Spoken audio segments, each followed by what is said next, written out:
Hey guys, today let's do the unboxing and overview of the Anbernic RG35XXSP. This is a gaming handheld that's meant for emulation mostly, like running retro games, and it's by the Chinese company Anbernic, which they actually sell a lot of different gaming handhelds that are meant for playing retro emulators and retro games. So this particular one is meant to kind of replicate the look of the Game Boy Advance SP model, which is kind of like a clamshell model. It's a pretty unique form factor. You don't see that too much with other handhelds, so I really do like the Game Boy Advance SP model, and I found this is pretty interesting, unique. Of course, they do have other models as well, right? The more traditional model where they have the left and right controllers on the left and right, and then they have the Game Boy type of model where the controllers are down at the bottom. But this one, the Game Boy Advance SP type of this kind of form factor, I find pretty interesting. Not too many other handhelds try to do this, and it also protects the display as well, which is pretty cool. Anyways, this costs around $100 US. Pretty similar price to my Miyoo Mini Plus, actually. Yeah, my Miyoo Mini Plus. Sorry, I'm going to compare these two actually after I do the unboxing, because I do have the Miyoo Mini Plus, which is kind of more like a Game Boy type of form factor here. So I already did a video on this one, but yeah, this one you can find for around $100 US as well, and this one plays games pretty well. I just thought I might want to compare these two, see which one I like better, this one being a traditional Game Boy form factor and this one being like a Game Boy Advance SP form factor. Alright, so yeah, it's just got the simple blocks right here, pretty small box. And let's see what you got here. So that's the device, of course, and what else do you get? Almost nothing else here, and I think this should be just the charger, right, or the cable. It doesn't come with a wall charger, I believe. Yeah, it just comes with a USB-A to USB-C cable, which is, yeah, this is pretty standard stuff, right? USB-A to USB-C cable. So that's the only thing it comes with. Very basic essentials. Okay. I almost wish it came with a USB-C to USB-C, because I have a bunch of USB-A to USB-C. I actually don't have too many USB-C to USB-C though, so kind of wish it came with that, but it's okay. I know USB-A is still pretty common. Alright, so this is, well, it comes with a bunch of different colors. I got it in this kind of gray color right here, which looks pretty retro to me. So yeah, yeah, I got in this gray color. You can also get this translucent black, which is very similar to the Miyoo Mini Plus, this kind of translucent black color, or you can get it in the translucent blue color as well, which was sold out at the time. But yeah, this is what it looks like, and you open it up and it's like a Game Boy Advance SP type of form factor. Alright, so let's go over the different specs and take a look at what's on this device in terms of controls and everything. So yeah, as mentioned, this comes in 4 different colors. This is the gray color, but also comes in silver, black transparent, and blue transparent. It has a 3.5-inch display right here. It's an IPS display, so you can get good viewing angles on it. It's 640 by 480 resolution. It's a 4:3 aspect ratio, which is perfect for playing retro games with. The CPU is an H700 ARM Cortex-A53, 1.5 gigahertz. GPU is a Mali G31 MP2. So CPU is a quad core, GPU is a dual core. The RAM is only 1 gig, and that's really all you need for playing retro games. And by default comes with a 64 gigabyte micro SD, although the one I bought comes with 128 gigs.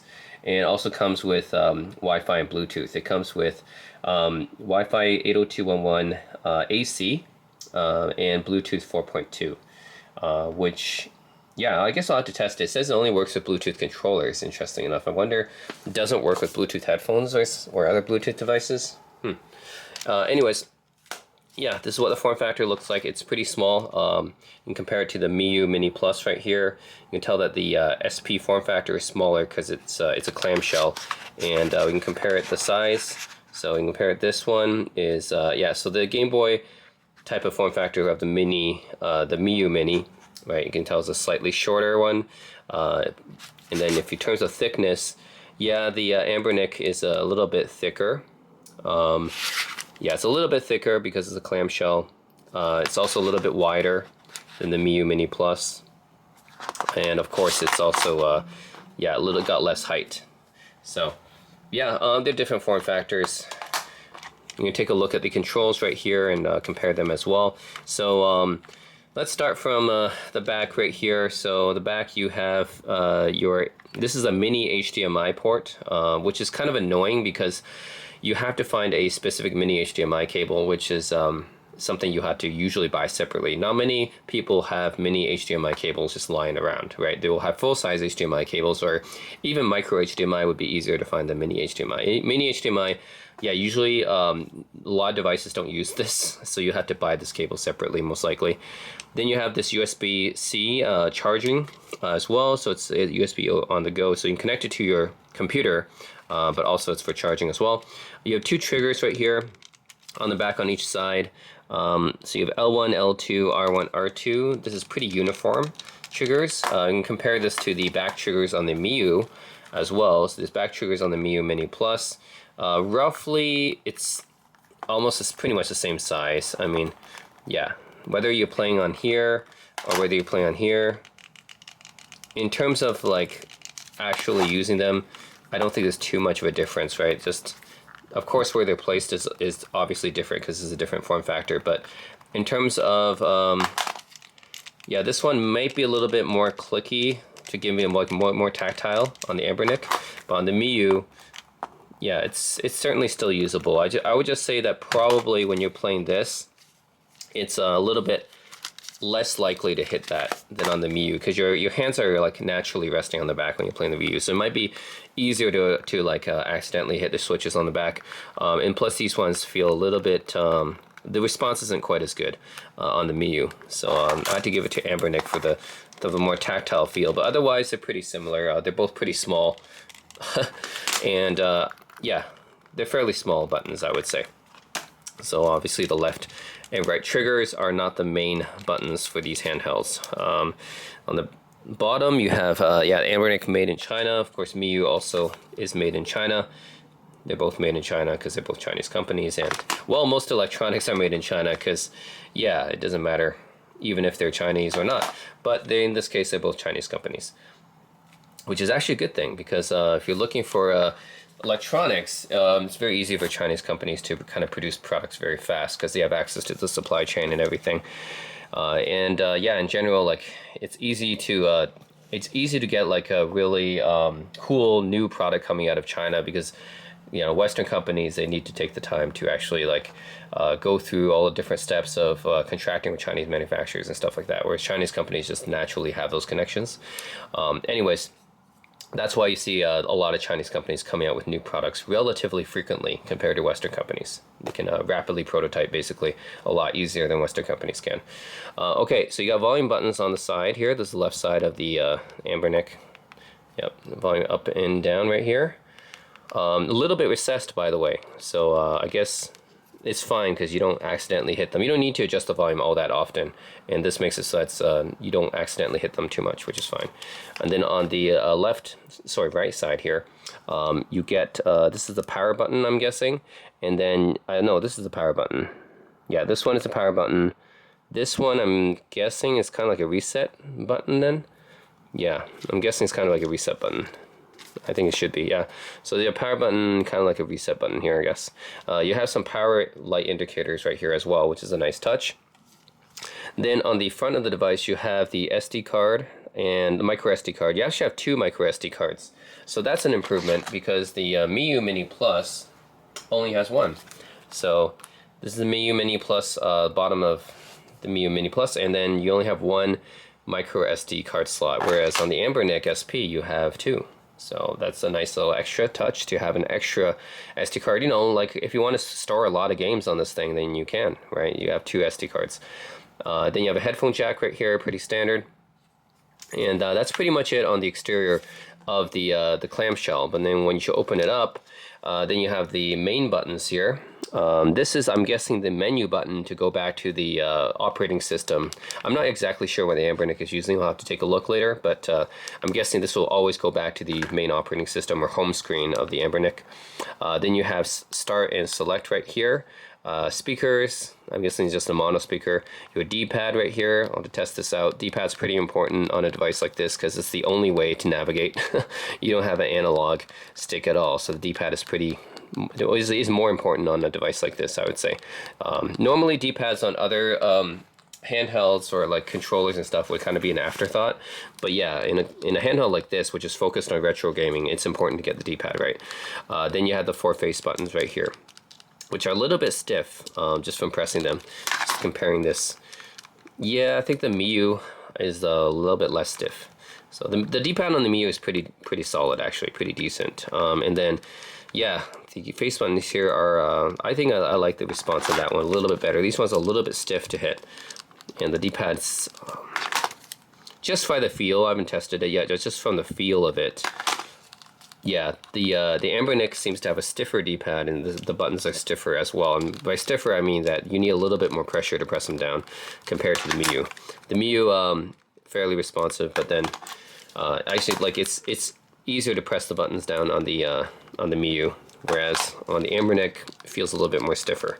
But yeah, that's pretty much it. I'm going to hook it up, and then we can check out some of the games on it. So stay tuned. Okay, before I get on to actually turning on these devices, I have to actually note that when it comes to accessories, the Miyoo Mini Plus wins, because it actually came with this case here. So I mean, it's not like a great case or anything, but at least it does come with an okay case. So you just fit this Miyoo Mini in here, and it's actually pretty cute and compact, right? So yeah, it actually comes with a decent case, and the Anbernic doesn't come with anything.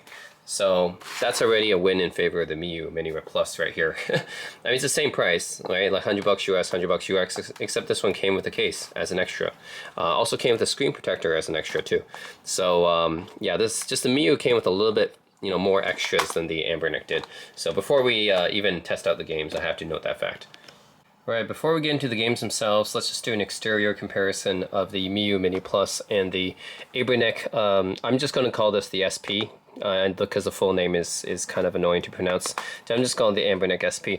So exterior differences, obviously, besides the clamshell case design of the SP, this one looking more like a traditional Game Boy Pocket, I guess. So there's a few extra features that the Anbernic has. So the Anbernic has a reset button right here. The Miyoo doesn't have that. Also, you can see there's a mini HDMI on the back here that the Miyoo doesn't have. So Miyoo has basically, you're just stuck with USB-C, I guess, if you want to output video. But this does have a dedicated video output port, which is the mini HDMI, so that's nice. Also, this one has 2 micro SD card slots, whereas the Miyoo only has 1. So yeah, those are the exterior differences here. Also, I guess just a minor thing is the indicator here. There's 1 light indicator for the Miyoo, whereas there's 2 for the SP. So, I mean, it has 1 for being on and then 1 for charging, whereas the Miyoo, it'll just turn a different light when you're charging it. So, just a minor difference there. Otherwise, the rest, I mean, they both have volume up and down, of course. Obviously, both have a power button. Both have 4 buttons on the back here, L1, L2, and R1, R2. And, of course, they both have yeah, the 4 face buttons and a speaker, mono speaker for both. They both have a menu button and start and select, obviously. And they both have approximately the same size screen, so you guys can see here. Alright, now getting into the actual interface. Yeah, so this is what it looks like for the Anbernic SP, and the interface for selecting games is a lot better on the SP. So there is, I have to say, more consoles emulated as well. So I mean, just going over all these different consoles here, there is a lot of consoles here on the SP. So oh man, there's a lot of consoles even I don't even know about, right? So yeah, we can take a look here. We have so you can do all games and favorites, but yeah, we also have MAME, of course, which is all the arcade titles. Then you have Final Burn Neo. I don't know too much about that console. Atari 2600, a very, very retro console. Atari 5200, Atari 7800, so all the 3 old school Atari consoles, as well as the Atari Lynx and the Sufami Turbo. I have no idea what this console is. Haven't heard of it. The Bandai WonderSwan is on here as well, in the WonderSwan color, as well as the Pico 8. I don't know what this console is, but it's on here. The PC Engine, also called the TurboGrafx 16, is on here. Super Graphics, I guess this is similar to the TurboGrafx. Oh no, this is TurboGrafx CD. Okay, this is TurboGrafx CD, which is also emulated. That's cool. That's not a system that is usually emulated. Like I see emulated very often, so that's cool. That's on here. You have TurboGrafx on here. Game & Watch is on here as well. Never expected that, but it's on here. And you have the NES, of course, and the Family Computer Disk System, which is Japan exclusive way of playing some NES games using a disc. Game Boy's on here, and Super Nintendo obviously is on here. And MSU1 Media Enhancement, no idea what that is, but that's on here. Super Game Boy's on here, not too familiar with that, but that's on here as well. Satellaview's on here, which I don't know too much about. I think it's Japan only. Virtual Boy's on here, believe it or not. I don't know how exactly Virtual Boy's emulated, but it's on here. Nintendo 64 is on here, Game Boy Color, Game Boy Advance, Pokemon Mini, which I guess it's a dedicated console for Pokemon. Nintendo DS is on here. Open Boar is on here. I'm not sure what that is. Is that an open source thing? Ports, just says Ports is on here. And Atomis Wave, I don't know what that is. SG-1000, don't know what that is either too much. Sega Master, oh, I think that's the early Sega system actually, yes. Maybe, I think that was Sega's first console before the Master System. Yeah, the SG-1000. Then they have Sega Master System.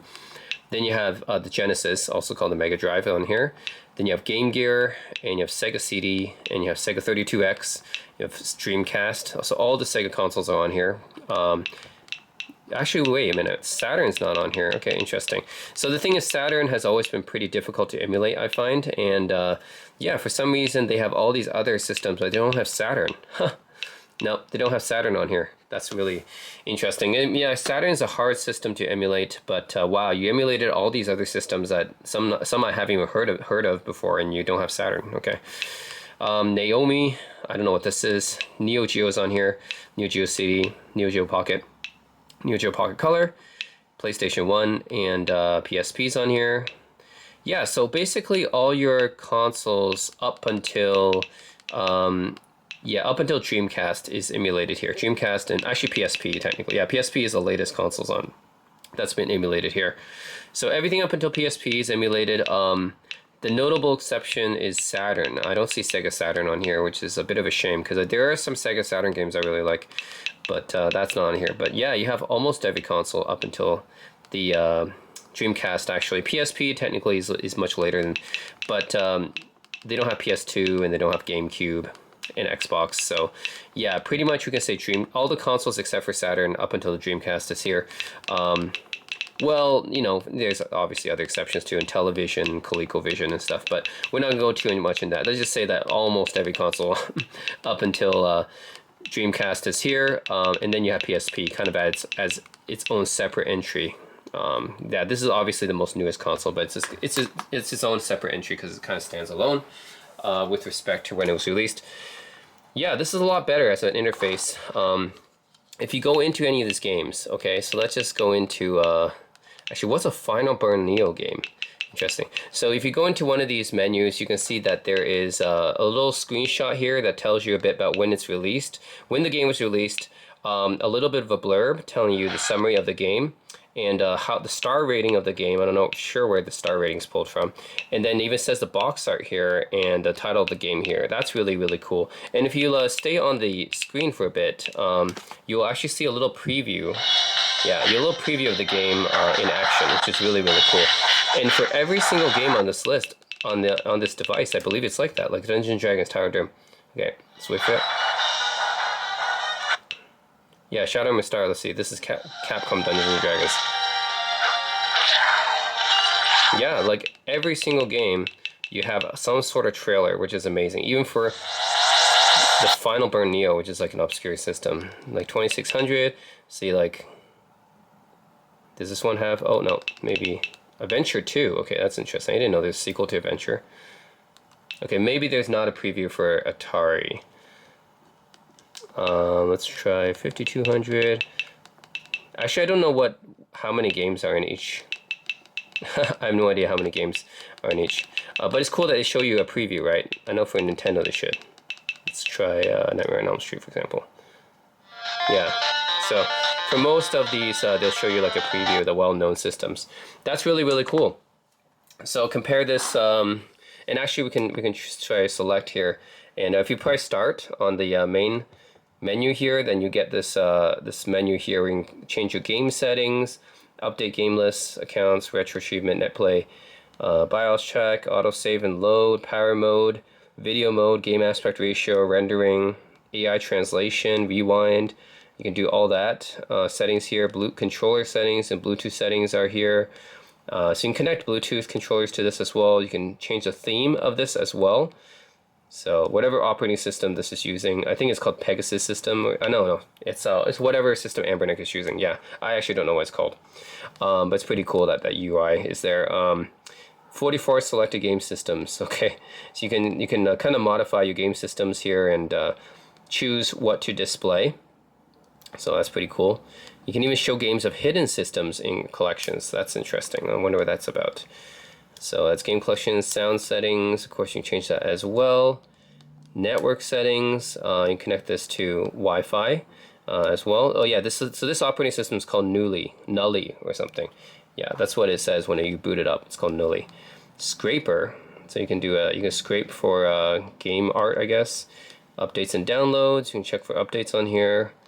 System settings. Yeah, so you can change the more of a what outputs, the clock, storage device.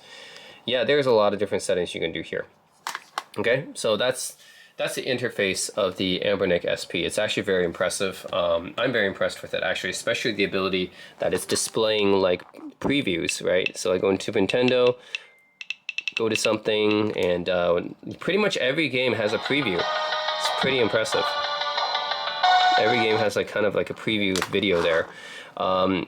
That shows you some gameplay of it. Also a summary, right? It shows you the summary, the star rating, when it was released, and the preview gameplay. That's really impressive. Compare this to the Miyoo Mini Plus, which looks very basic by comparison. Like it just has recent favorite game, RetroArch, app, setting.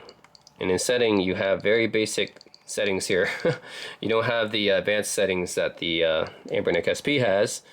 You go to app here, which there are some ports here of different things, like you have Diablo, Calculator, RetroArch, of course, is what's used to emulate a lot of games. And you have some Chinese game here, Super Mario 64 is on here, some other games, but that's really about it. Just a whole bunch of random arbitrary stuff thrown in here on the app setting.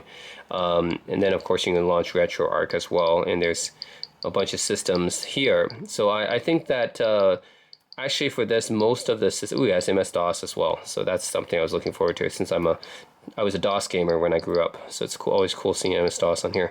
Yeah, I think so. You do have like, if you in RetroArch, you do have the option like of all this, but I don't think that it comes with like any of these games. I don't think you can maybe add them in later, but it doesn't really come with them. Okay, next let's check out the Pico 8 because I'm curious what this console is. Never really heard of it. What's Pico 8? No, we don't get a preview for any of these either. Let's see. What kind of games are on here? Don't know most of these games. Okay. Well, there's a few. Super Contra, of course I know that one. Let's just do R-Type. I do know R-Type. It's a shooter. I'm just curious what the Pico 8 is. Oh, no carts found. Okay. I guess for this one we can't. And of course I can't go back either.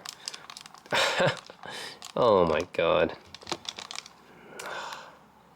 Nope, I guess we have to reset again. Well, that's unfortunate.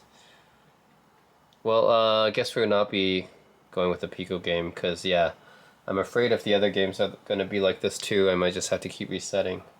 Okay, guess we can't check out the Pico 8. Looks like the ROMs are actually not there, even though it shows up in the preview. So, I'm not sure, like, if the ROMs are there, how is the preview showing? Is the preview from somewhere else then? I wonder. Even says Vectrex here. I don't think I saw Vectrex. Okay, okay, let's go with the TurboGrafx CD, Super Raiden, R-Type Complete, Gradius 2, Fantasy Star Soldier. Not too much here, but let's go with the R-Type Complete. I haven't played any TurboGrafx CD games before. This seems interesting though.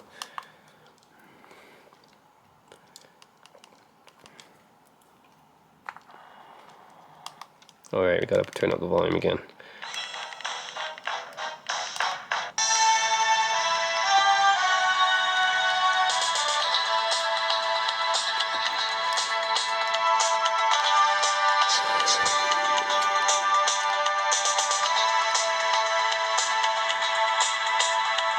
Again, this display is good, but I'm not sure if it's actually better than the one on the Miyoo. I think the Miyoo actually, the contrast seems better on the Miyoo.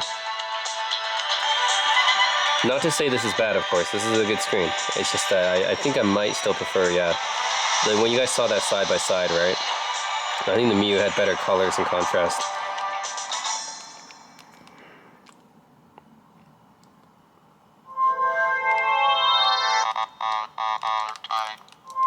R-type.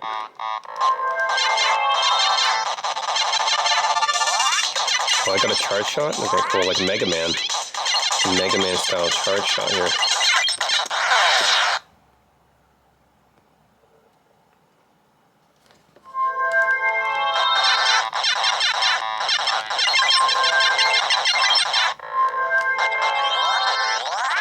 Oh my god. Yeah, it's one hit kill.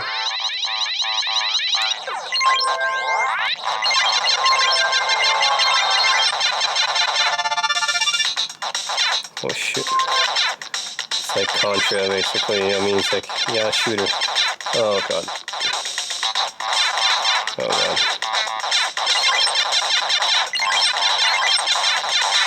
Oh shit. Oh my god. Okay, well, not very good at shooters, and again, we can't go back to the... See, this menu button doesn't work. Know why it doesn't work, I just gotta keep resetting. Okay, let's try super graphics. Nope, it doesn't have many games for super graphics, which I'm not exactly sure. It does have the preview of the game though, so you guys can check out the preview of the games. Dai Makamura. Okay, oh, this is Ghosts and Goblins, isn't it? Huh. Okay, but anyways, not too many games for super graphics. It's only 5. Game & Watch. Do we have previews for that? Nope. Game & Watch is very, very basic, so I'm not going to really play it. It's essentially, yeah, like this type of LCD game, almost like a Tiger Electronics handheld. So again, I don't really see the point of playing these games. Like, you have so many other better games on the system to play. Like Game & Watch, come on. Like, why would you play that when you have so many other games, right? Oh, there's even a folder for NES hacks. Okay, so these are just hacks. That's cool that they sorted it out for us. We don't have to sort out which ones are hacks and which ones aren't because we have a folder for just hacks. Okay, so let's see. This is just hacks. So it tells you, like, you know, there's a lot of hacks here. But if you don't want hacks, I mean, wow. There's a ton of NES games. A ton. Yep. The more I scroll, like, yeah, the faster it goes. So there's that. But still, there's no search feature, so that makes it really annoying as well. Okay, I'm actually interested to check out one of the hacks. Let's check out one of the hacks here. Actually, I have to go back up.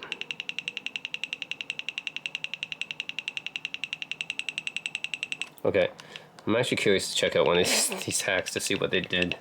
Usually it's Super Mario the one that gets the most hacks, but there are some other hacks here too. Let's see, there's Legend of Zelda hacks.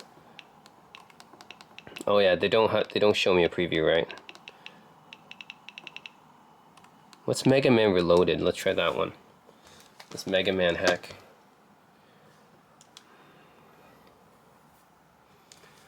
Okay, Mega Man Reloaded, what's that? Volume again. Okay, Bomb Man here.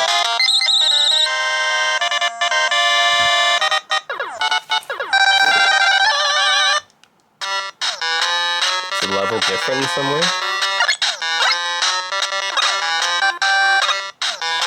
Okay. I wonder which Mega Man is this a hack of?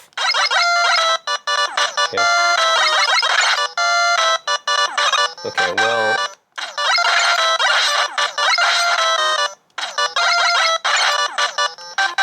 It's not one where Mega Man has a Mega Buster because he doesn't have a Mega Buster. Oh my god.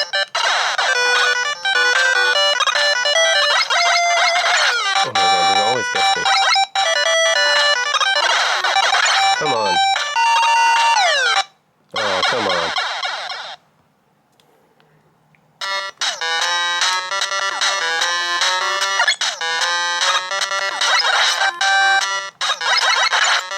It always gets me. Oh my god.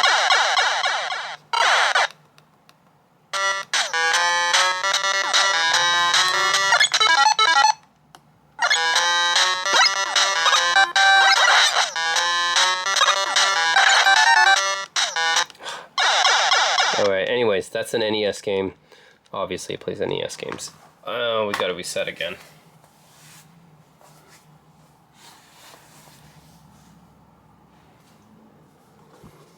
I'm gonna be seeing this screen a lot. Nully. I'll never forget what operating system this runs on. It's Nully. See, it shows like a bunch of other systems I don't even see on here. Like, yeah, with ZX Spectrum, I don't see that on here. Vectrex, I don't see that on here. Apparently it's loading those. Famicom Disk System. So this is Nintendo games that's loaded via cartridge, and these are mostly Japanese only games because that's all, you know, Famicom's Japanese only. So this system, and we have some hentai games. Oh no, adult puzzle games. You have to reconstruct the image of a young pretty. Do I have a no? There's hentai games on here. You must reach the girl at the top of the ladder. Oh my god. And Mahjong. Oh, this is Japanese Super Mario Brothers too. Okay. You know what? Let's try out the hentai game. Because you know what? Why not play games that I've never seen before? You know, if we're gonna play something on the Famicom Disk System, might as well play a very Japanese thing. So let's play a hentai game here. Bishoujo game, right?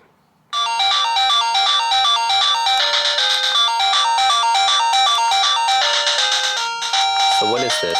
Start button. Pressing it. Nothing's happening. Nothing's happening no matter what I press. Wait. This side of wanna be inserted, okay? I'm selecting. I don't know how to, I'm pushing the start button, nothing's happening. I'm pressing start button, nothing's happening. I don't know what's going on. Menu button doesn't work, of course. Okay. I can't get that to work. Okay, no luck with the Famicom Disk System. Let's go with, see how many Game Boy games. Yeah, there's a ton of Game Boy games, of course. But I'm gonna go with, let's see, Super Nintendo. I gotta go Super Nintendo. There's even Super Nintendo hacks, which is interesting. I wonder how many hacks they have. Super Robot Wars 3 is a hack? Huh, interesting. Mario World.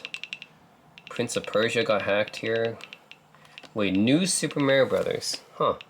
That wasn't originally on Super Nintendo. And then, Final Fantasy VI hacks, Earthbound hacks, Chrono Trigger hacks. Interesting. You even have a 7th Saga hack? Huh. Okay. Anyways, Super Nintendo is one of my favorite systems of all time, so we're gonna check something out here. Let's see, what should we get? Let's do Final Fight. Final Fight 3. Let's do it. That's a Super Nintendo exclusive, right? Final Fight 3? Yeah. Because Final Fight was only on Super Nintendo. That's because Genesis had Streets of Rage. So it's kind of competing against Streets of Rage.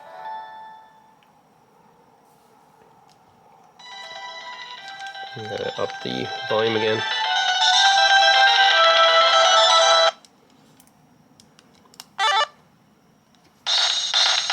I'll be Hager.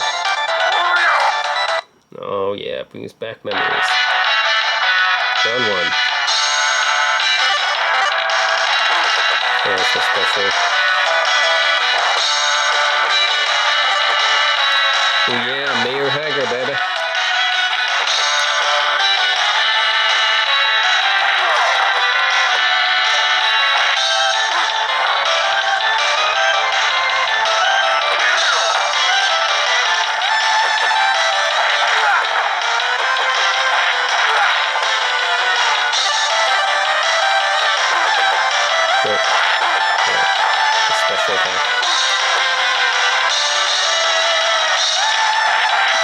with a friend, of course.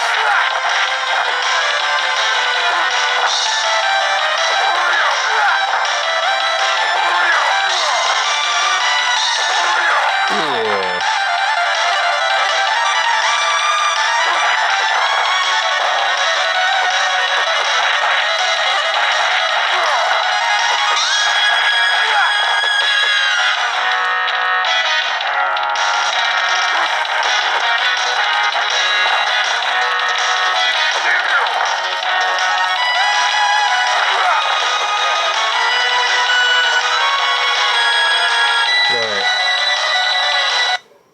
Go Super Nintendo. Love Super Nintendo. Yeah, and of course the menu button again doesn't do anything here either. It's useless, man. You have a menu button that doesn't do anything. I looked in the settings and I couldn't see where I can set that either.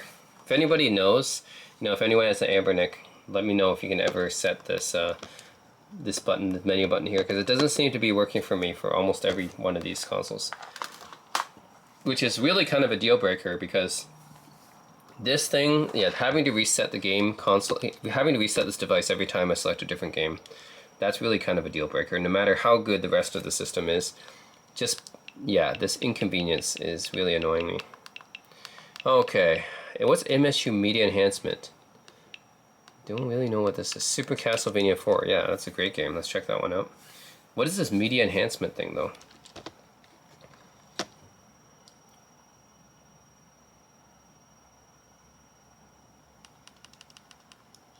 Is this just Super Nintendo? Is it an enhancement of Super Nintendo?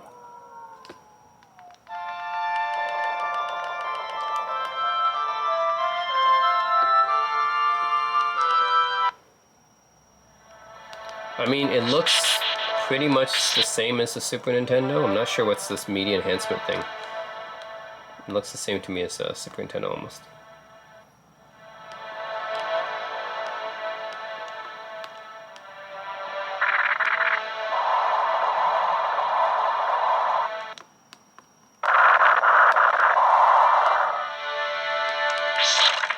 Oh yeah.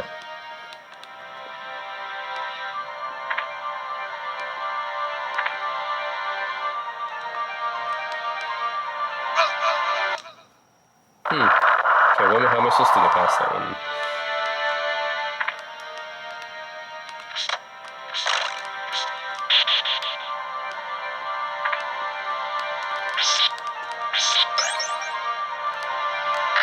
Oh, there we go. That's what I was supposed to do. Go in the background. It's been a while since I played this one.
Oh. Okay. Anyways, Super Castlevania 4 on the media enhancement system, I guess, which is pretty much almost the same as Super Nintendo. I don't know why it's a separate category. And they don't have many games either, so don't know why that's a separate category. Okay, so that was MSU 1 media enhancement. I don't know how it's different than Super Nintendo. Super Game Boy. I think this is just an enhanced color Game Boy. Is that right?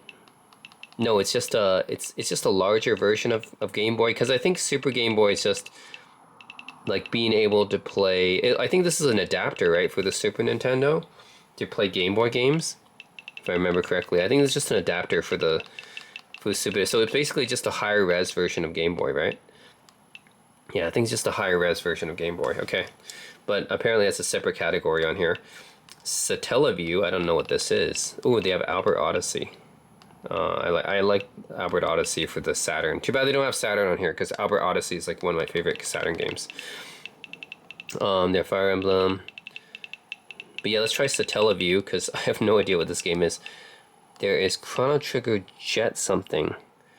Okay, interesting. I don't know what that is, and there's no preview for these games. Darius Force. Okay, let's see what else I have.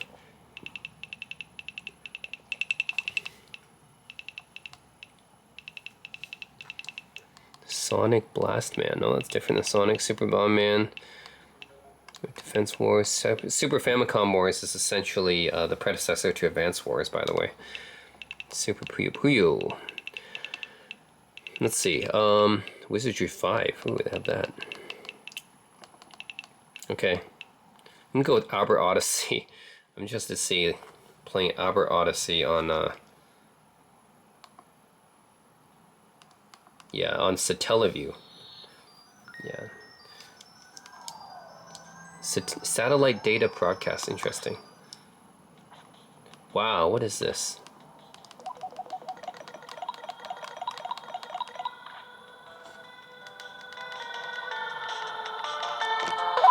I'm a boy. Welcome to the world of BSX. Huh?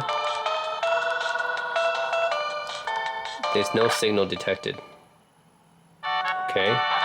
What is this? This isn't Albert Odyssey. Is it? It's not Albert Odyssey. I played Albert Odyssey, it's not like this. Celebrity House, it's locked. How do I actually play the game I freaking ran? How do you play the game I actually ran? This doesn't look like the game I ran. Game Factory closed. What? What is this about? This is some kind of like over map interface, but I don't know what this is about. Function ceased for the present. So I guess I can't play the game I just tried to play. Burger shop's asleep. Broadcast station asleep. What about the police station? Currently on patrol. Everyone's out. Nobody's home. What is this? Gift shop. We await your next visit. Department store. Convenience center. It's closed. What a surprise. Everything's closed. Currently closed. Girls, looks like no one's around.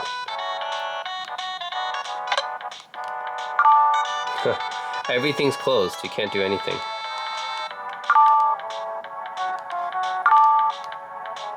Yeah, everything's closed. So what am I supposed to do?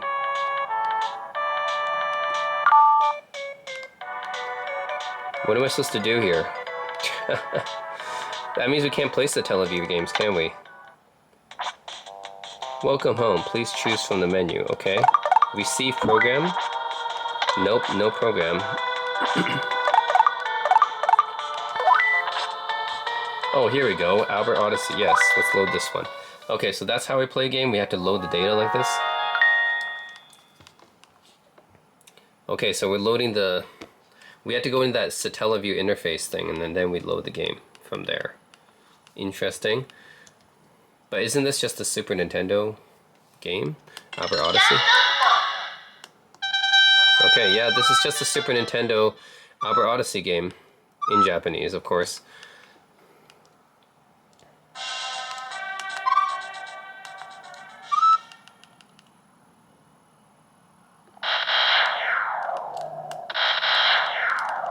Yeah, so it's it's basically the same thing as a Super Nintendo game. It's just that you had to go through these extra steps of going through that Satellaview interface. But otherwise, it's the same game as the Super Nintendo. I don't think there's anything different. But I wonder why it's called it's a separate category on here, the Satellaview category.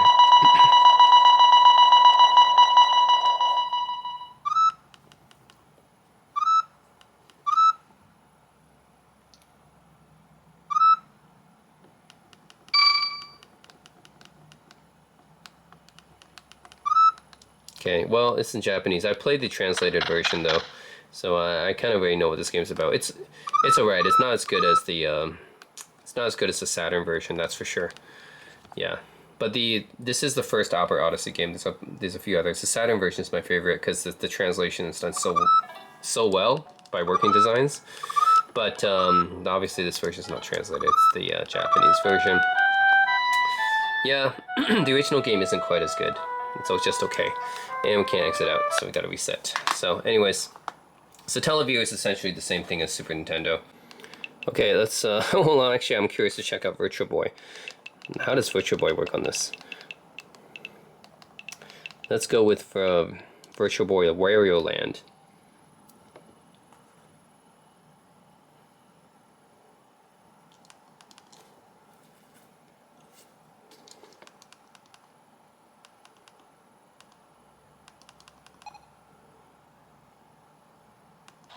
Oh my god, it's all in red. Okay.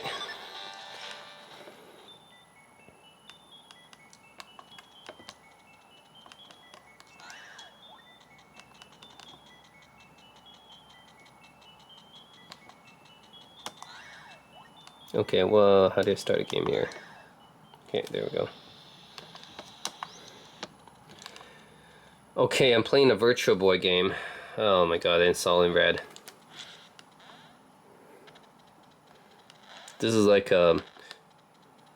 essentially it's almost like a crappier Game Boy game. But actually there's I know it's trying to do a lot of these pseudo 3D type of movements. Okay. Actually this looks way better than it does in any Virtual Boy, I think. Like an actual Virtual Boy, yeah, would look a lot worse than this actually. So this is actually okay, but yeah, I don't want to keep staring at the screen for too long, but I think it's actually okay.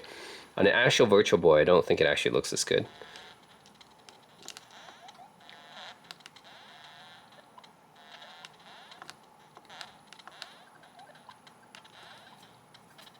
Alright, give me my, there. Make me grow like Mario. Oh, come on. I just got my...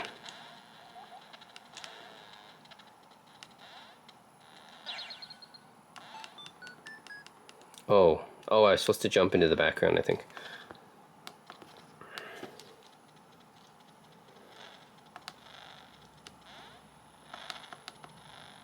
Right. You have these objects going in between the background and foreground here.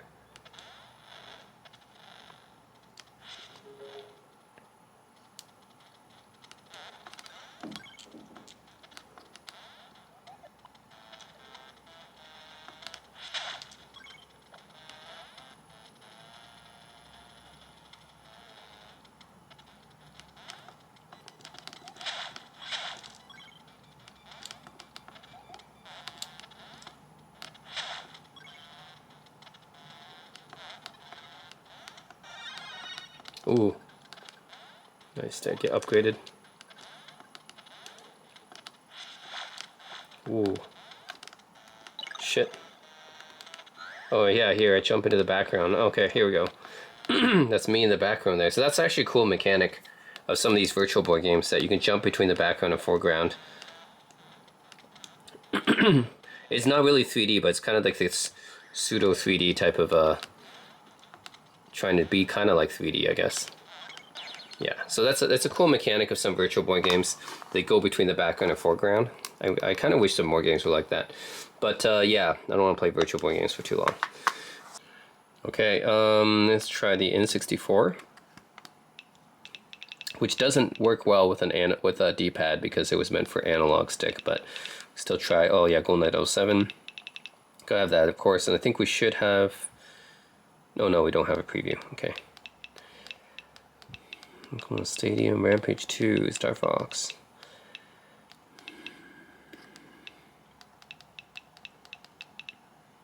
Huh. I wonder how first-person shooter games would play here.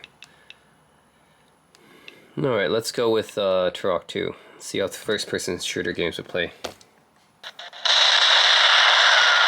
Okay. So I wonder how this works. Am I trying to simulate an analog stick here? Nope, it looks like the D-pad isn't trying to simulate an analog stick because I can't really move. So yeah, you really need an analog stick for N64, and this doesn't have one. So yeah, I wonder how this even works here. Nope, this I was told some YouTuber reviewers said that you can actually switch between this functioning as an analog stick and D-pad, but by pressing the power button, but that doesn't seem to be the case. Nope, it just turns it off. So, not sure. Okay, well, it's basically unplayable if I can't use this as an analog stick. Yeah, it's basically unplayable. So, yeah, I'm not sure. I can't seem to get this to simulate an analog stick, and this button doesn't do anything. Yeah, I'm not sure what to do here. Since I don't know, I can't get this to simulate an analog stick. It's just D-pad. So I guess the N64 games are not very playable for me. Yeah, they're not very playable for me because you have to be able to simulate an analog stick using the D-pad. Since the N64 uses an analog stick, and you can't, for some reason, you can't simulate that. So that's a fail. Disappointing because when I watched some other YouTube reviews, they said that you can actually switch or something using the power button, but that doesn't seem to be the case here. I can't switch between two.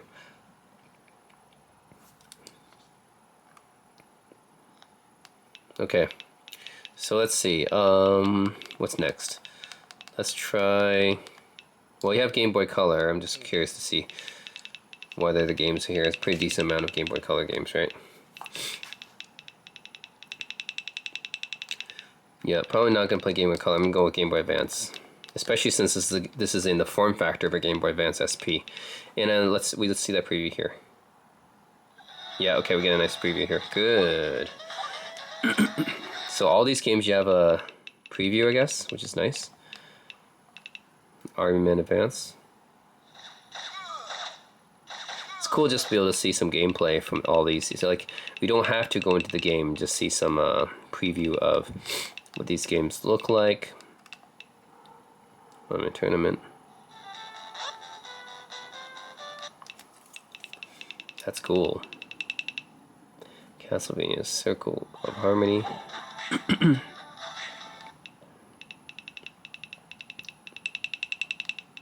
Funny thing is, I do think that the Game Boy Advance videos are also present here, right? The GBA videos. Yeah, Donkey Kong Country is here too. Doom's also here. Oh, Dragon Ball Z. So don't need to play the game to see some gameplay. I can just see the preview here. That's really cool. Oh, I love Duke Nukem Advance. This is a good one. It's actually done really well for a first-person shooter for Game Boy Advance.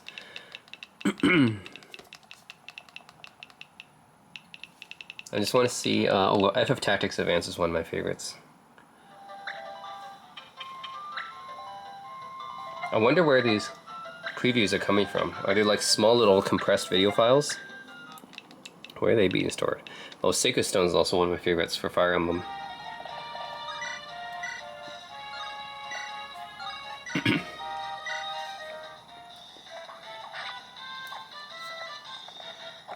think this is like a 30-second clip. Nice. Yeah, we have Game Boy Advance video. That's also here. That's pretty that's pretty interesting that we even have the collection of Game Boy Advance video on here.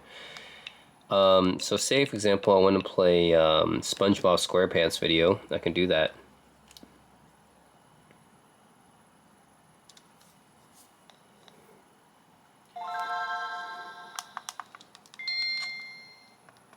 Ah, damn manual button never works.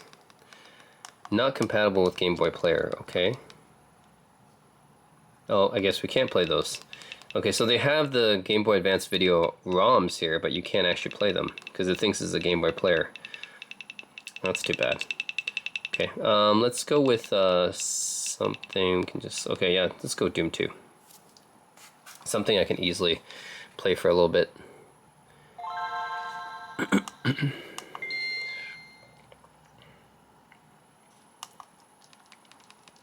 Too bad we can't play GBA video. That would be kind of cool. I know they're compressed, but it's just kind of like a nifty thing to see video play on Game Boy Advance. Taurus. They did a lot of porting, didn't they? Okay, Doom 2. Originally for the PC, but or DOS actually. But interesting to see it here on the Game Boy Advance.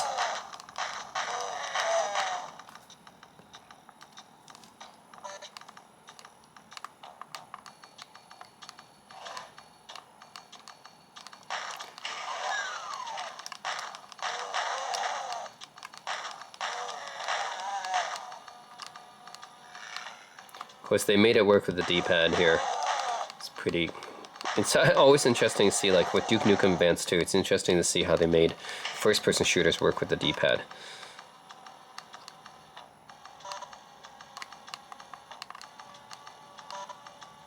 Okay.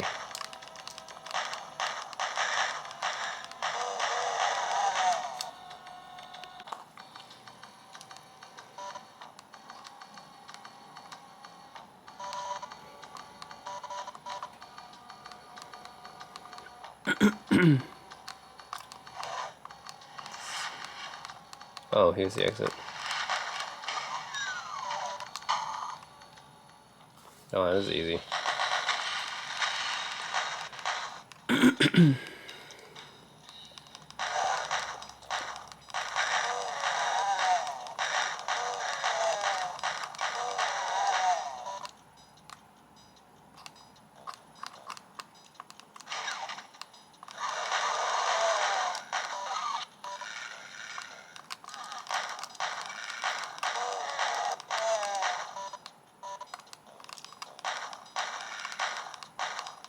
Come on. Oh, come on.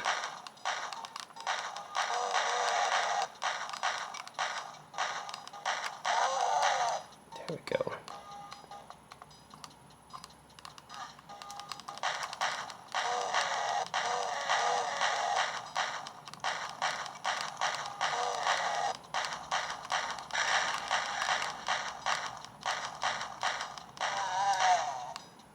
Well, anyways, Game Boy Advance obviously works really well with this console because it looks like a Game Boy Advance SP, so works really well. Okay, I have to reset to get out of that again.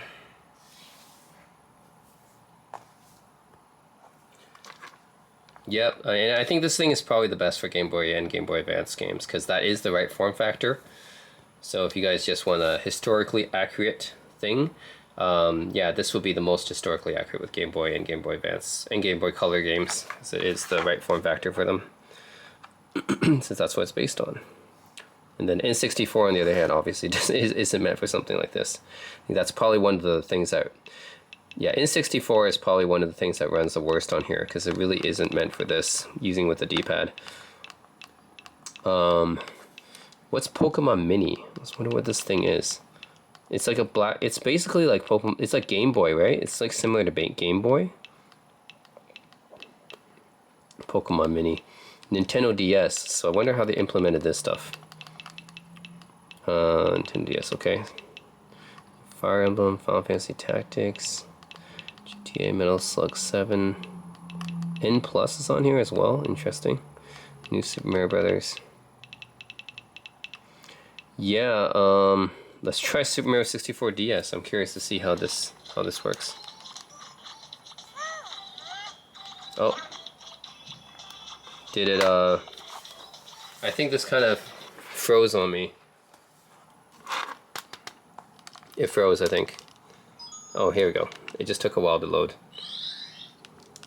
So how do you do the touchscreen here? Touch to start. See, yeah, it doesn't have a touchscreen, so I don't know how it's supposed to do this. How am I supposed to touch that? So I also think DS is probably not a very good system to emulate on here, because this one doesn't have a touchscreen, and in a game like this you have to have a touchscreen in order to work. So yeah, Super Mario 64 DS doesn't work on here because you need to be able to touch this, and this isn't a touchscreen. So yeah, it probably won't work, but you can actually switch the orientation. Yeah, you can switch the orientation of DS, which is interesting, but still, yeah, I need to be able to enable the touchscreen, and that doesn't work. Again, some YouTubers said just press the power button or something. Nope, doesn't work. I have to reset it. So yeah, DS doesn't really work here as well. See, what's this open bore? I'm curious to see what this is. Open bore, what is that? So it's an actual console system? Okay, Maplevania, what's this? Maple Story in Castlevania? Really? Never would have thought something like that. Sailor Moon, oh that looks like a Sailor Moon beat 'em up, that's pretty cool. Soul Edge 2, I didn't know there was a Soul Edge 2. I know there was a Soul Edge, right, the predecessor to Soul Calibur, but never knew there's Soul Edge 2. Interesting. Let's go with Sailor Moon. I want the Sailor Moon beat 'em up. Okay. Okay, so check this out. So this is on open Sailor Moon on open bore. Interesting. I didn't. So what is open bore? Trying to.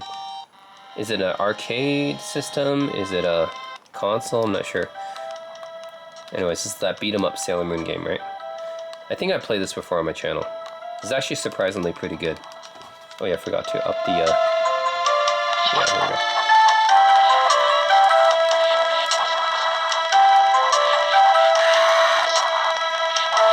Oh yeah, they have the same.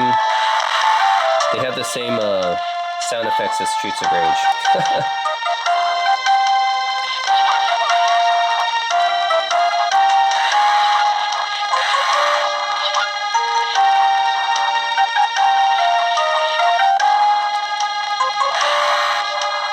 Yeah, the same sound effects as Streets of Rage, which is pretty funny.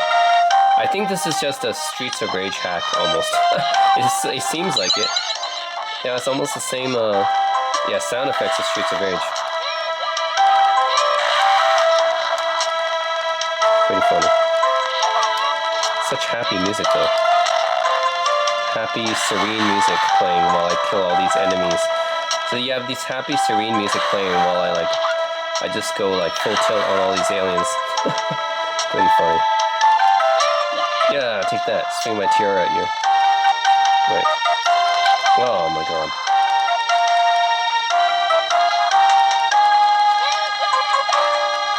Usagi. Come on, Usagi.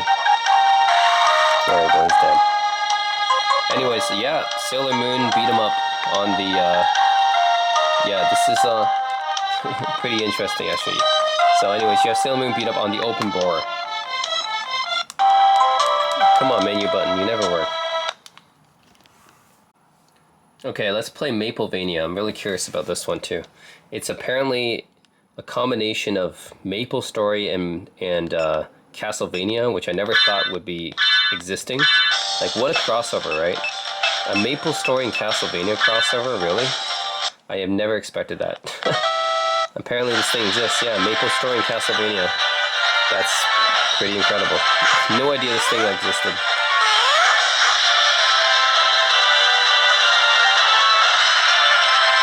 Oh my god. I'm really amazed that this thing exists. Maple Story and Castlevania. Maplevania. That's really hilarious. Never expected something like that to exist. Let's go screenshot, okay.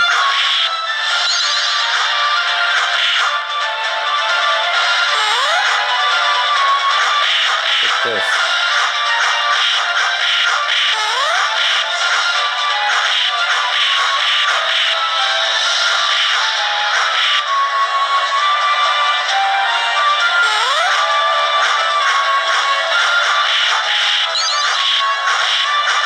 No. No.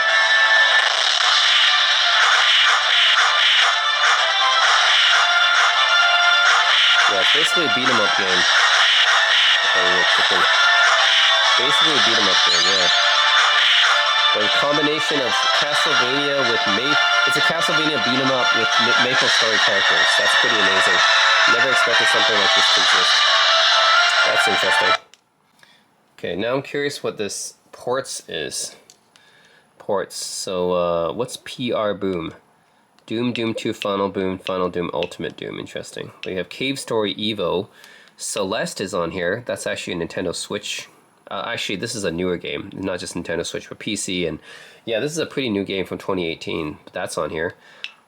Okay, this is a remake of Ikaruga. Sonic CD's on here. Sonic Mania Plus is on here. Wow, Sonic Mania. That's a really pretty new game. Tomb Raider is on here. And VVV is on here as well. Which is a pretty... Oh, it's a preview as well. Interesting. Okay, we get a preview of Tomb Raider as well. No, we don't. Only for some games. Okay. Do we get a preview for Sonic Mania Plus? No, I guess only VVV had it. Okay, let's play Celeste because I'm... Yeah, this is actually pretty amazing. Celeste is a game for 2018. I'm surprised Celeste is on here. Oh, this is a remake of Celeste. Yeah, so this isn't the real Celeste game. It's actually a remake. So it's like a... Celeste already is kind of like a pixelated game, but to have like a remade version is pretty funny. I never knew that there was a remade version of Celeste that existed. Wow, okay.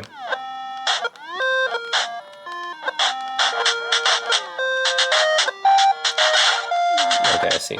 Yep.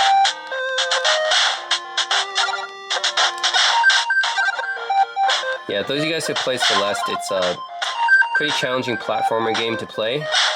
But yeah, this I didn't know there was a remade version for this system apparently.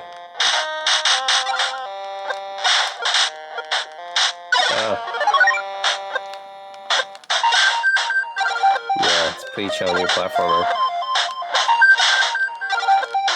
There we go. Oh no, I was just up there.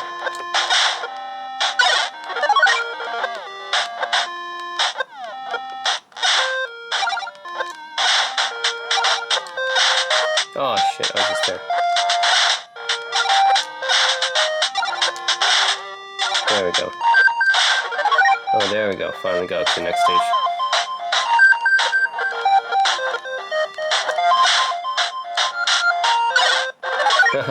Anyways, I'm pretty impressed that Celeste is on here. A remade version of Celeste, actually, not the original game, but you have a remake port of Celeste on here.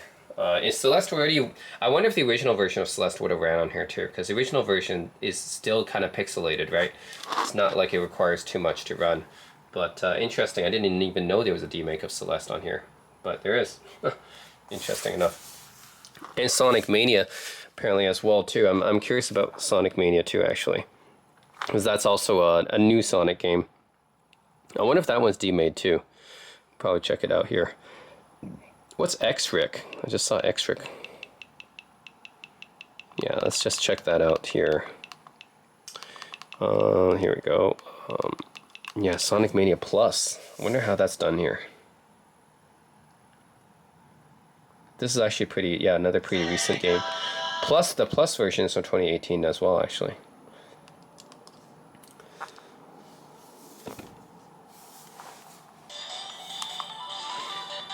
Oh, wow, okay. Is this the full version of Sonic Mania Plus? I mean, the full version of Sonic Mania. Let's see. Wait a minute.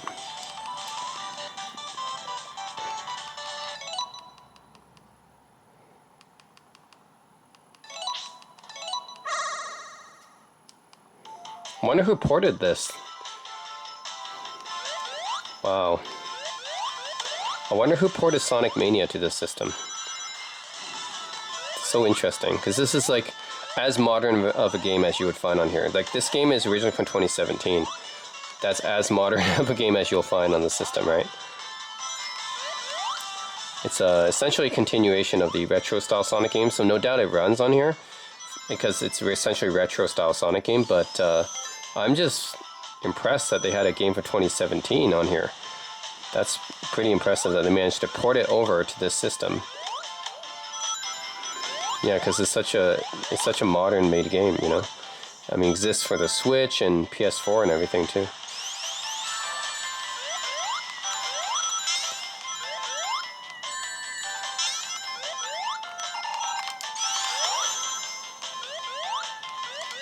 Oh yeah, I gotta up the, like this soundtrack, the Green Hill Zone soundtrack.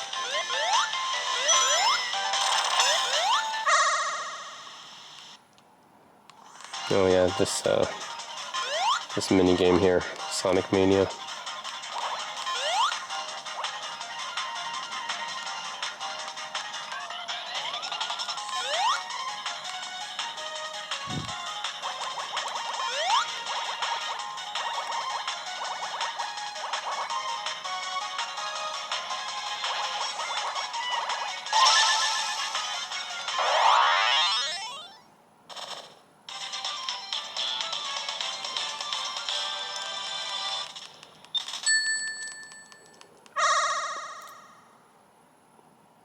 Huh.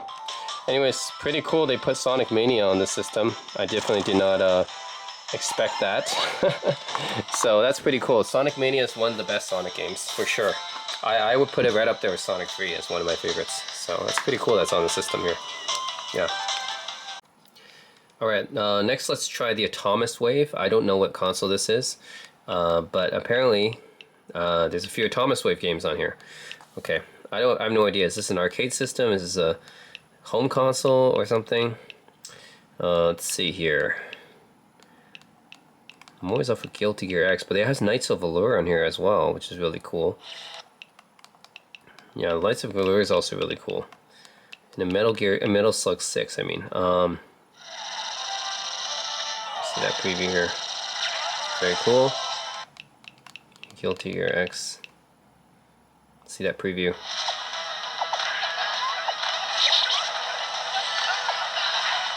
I think these are like arcade games.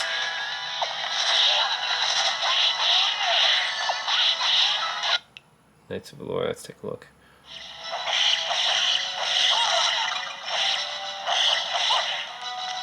Yeah, let's go with Knights of Allure. Let's see what's on here.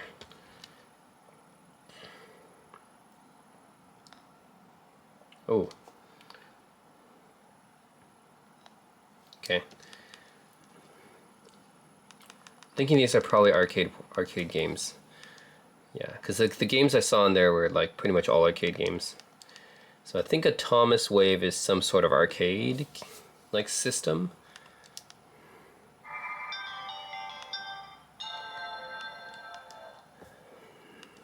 Okay. Sammy.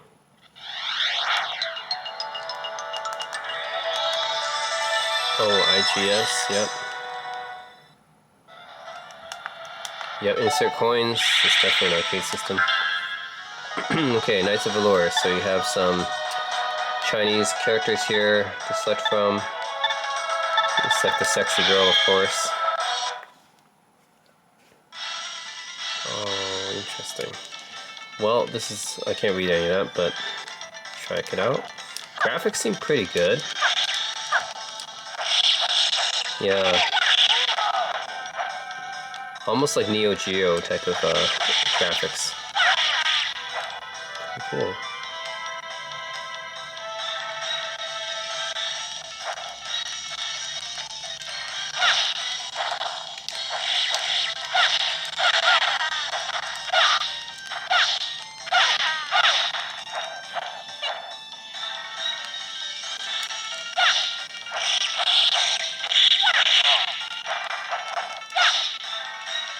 Yeah.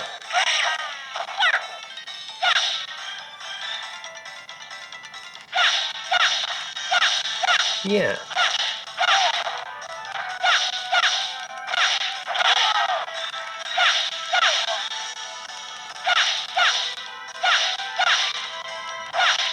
I love how the background scrolls so smoothly when you go up and down.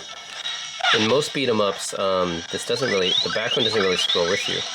I mean, you just move on the same type of plane up and down when the other beat 'em ups. But here, like the background actually scrolls towards you or away from you, which is really cool. You mean like sort of a parallax effect here. That's really cool.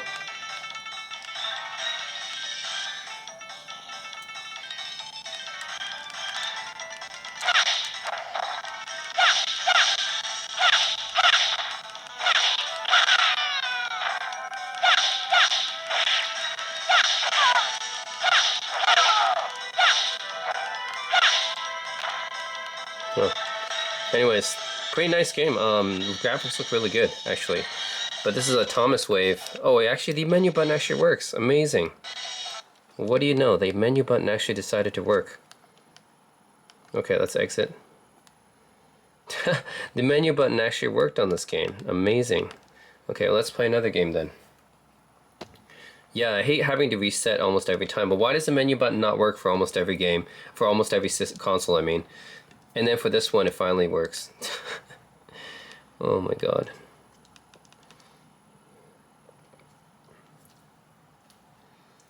Alright. Let's play more. The Autonomous Wave seems pretty good. It's like an arcade system like Neo Geo.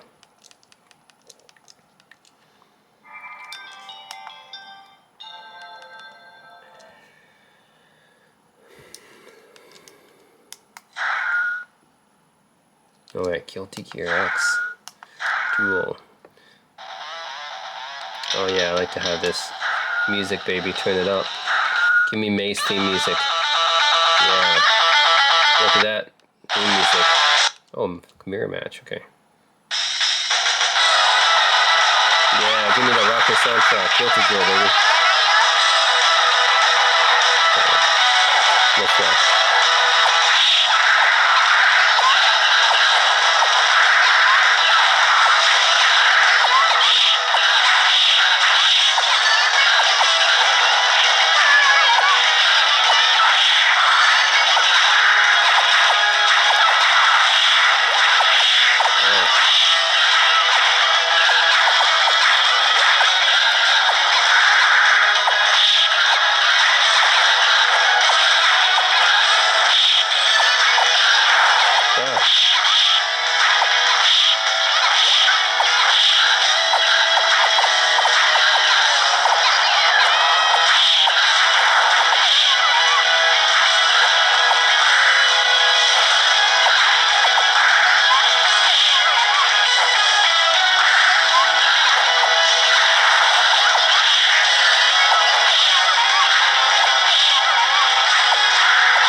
Nice.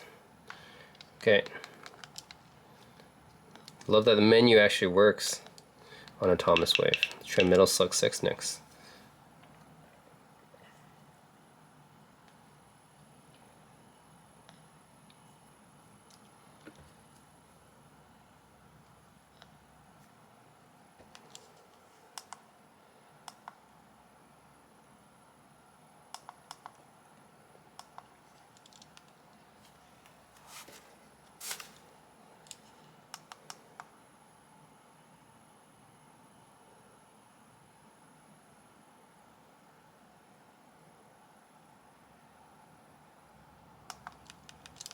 Okay. Sega Corporation, interesting. Because Metal Slug is an SNK title, not a Sega title. Sega.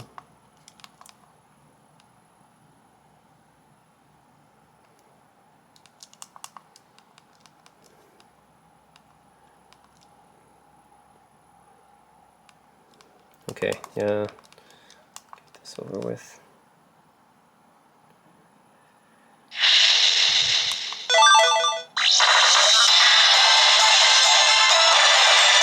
Oh, Metal Slug. Let's take this guy. It's Metal Slug 5? Mission 1, start! Yeah, it's basically like, almost like Contra, but with more like vehicles and like better graphics and stuff, essentially. That's what Metal Slug is.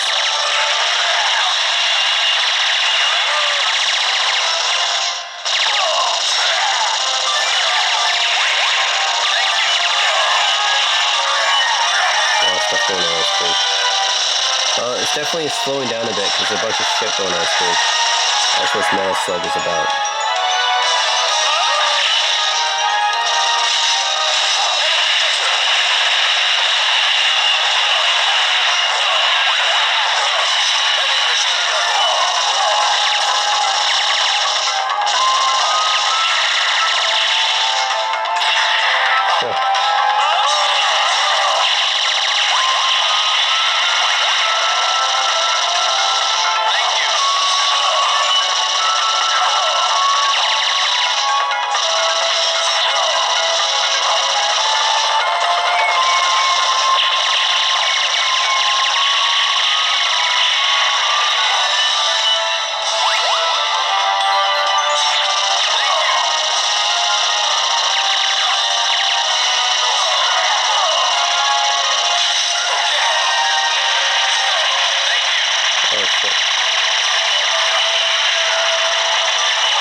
try this little.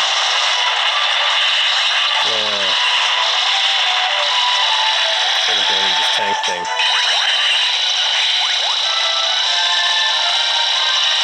Anyways, yeah, that is a Metal Slug on the Atomus Wave. That's pretty cool. This one lags a bit because there's so much stuff going on, but yeah, otherwise, I like the fact that the menu actually works. So the SG-1000 is, I wonder if we get do we get preview? Yeah, okay, we do.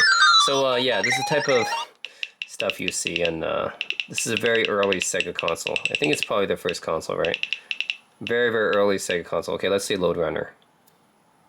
Yeah, this is what it looks like. It's basically like as primitive as a ColecoVision or Intellivision, like that level of graphics. So I probably wouldn't play this very much. This is a very primitive console, but anyways, their Sega Master System is a little bit better. This is more competitive with the NES. Yeah, let's see Altered Beast in action here. Come on, we don't have it in action. Don't have a preview. Back to Future, nope. Anyways, cool, we have Sega Master System, but yeah, this is essentially like NES, pretty much that level of graphics here. And then of course we have the Genesis. This is Sega's most popular console, of course. Alright, let's go with Gunstar Heroes. What a classic Genesis game. Played this a lot with my friends back in the day. Also with my brother. Yeah. It's a brilliant co-op shooter game. I like this a lot better than Contra, actually. I know it's competing with Contra, but I like this a lot better than Contra. Maybe with the free shot here, and go with this one. Yeah, you can choose your stage. And go with this one. It's kind of like Mega Man, where you can kind of choose your stage here.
Yeah, anyway, some of Gunstar Heroes here.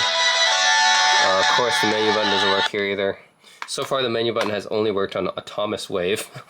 Out of all the things the menu button works on, it works on the Atomus Wave. So weird, right? But it doesn't work on most systems and consoles, unfortunately. So, again, don't know why that is. Let me plug it in here. There. So when it's charging, it has the yellow, actually orange indicator light there. Well, I just saw Return of Castle Wolfenstein. The heck? How many games is it loading on Zelda Classic? Like, how many games is it loading on here? Where would Return of Castle Wolfenstein be, anyways? Okay, anyways, let's take a look at oh yeah, Game Gear. Game Gear. Let's see, what do we have for Game Gear here?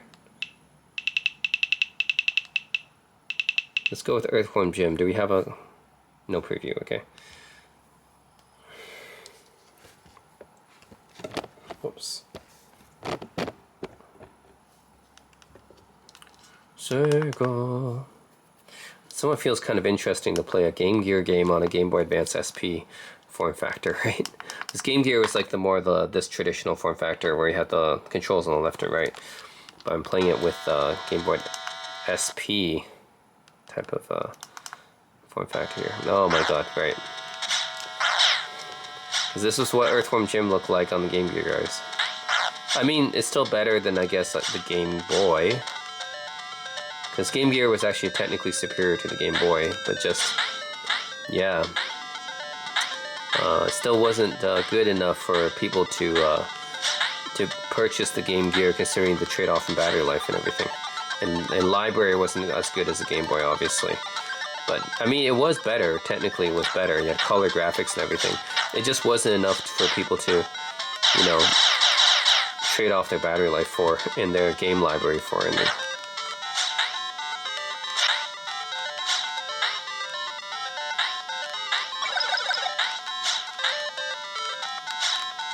ah. Okay, that's enough about the Game Gear. Alright, check out Sega CD here. And, ooh, we have Dune. That's actually a really cool game. Do we get a preview? Yeah, we do. Cool. Dune is actually a really cool game. One of the best Sega CD games, in my opinion. It's a kind of an adventure game, which is very different than other Dune games, which are real-time strategy. Yeah, let's look at Dungeon Master 2. That's actually a pretty cool game, too. I didn't know that Dungeon Master 2 was on the Sega CD. Interesting. Lunar Eternal Blue. Oh, man. This is one of my favorite JRPGs. The fact that they have Lunar Eternal Blue in here is awesome. Love Lunar 2. They have Snatcher. Snatcher is awesome. I had no idea Snatcher was on this, on this system, but, yeah, Snatcher is one of my favorite Sega CD games. That's awesome. Sonic CD, of course, you gotta have that. Secret of Monkey Island's on here as well. That's cool. Nice point-and-click adventure game. All right, let's play Snatcher. I love Snatcher. Yeah, the fact that it was exclusive on Sega CD for North America. Oh man, like they really need to re-release this game because, yeah, this is the only North American translated version available. It's on the Sega CD.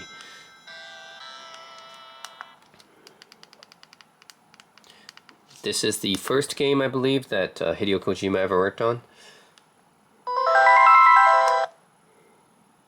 And it was for one of the Japanese PCs back in the day. And then the Sega CD version is essentially just a port, because the original game came out in the 80s. And was still only for Japanese computers, and it was only ported to the Sega CD in North America.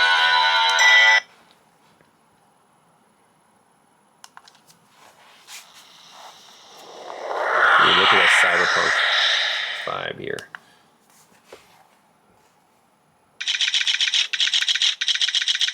Konami, Junker headquarters.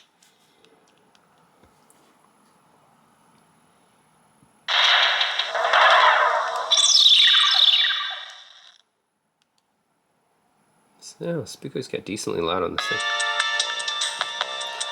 Okay, so this being a kind of adventure game, right, you can look. Operator. She's a beautiful Oriental woman.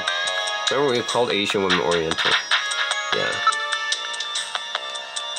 So Jillian is the main character of this game. Let's enter. Only authorized personnel talk. Let's talk to her then. I'm Gillian Seed. I've been assigned to Junker headquarters effective today. Oh, you're Mr. Seed. Please forgive me. My name is Mika Slayton. I'm the administrative assistant and operator here at Junker headquarters. Very pleased to meet you. You're really pretty. Thank you. I'm honored I had the chance to work for someone as beautiful as you. Well, thanks. I'll take that as face value. Okay, investigate talk. Ask.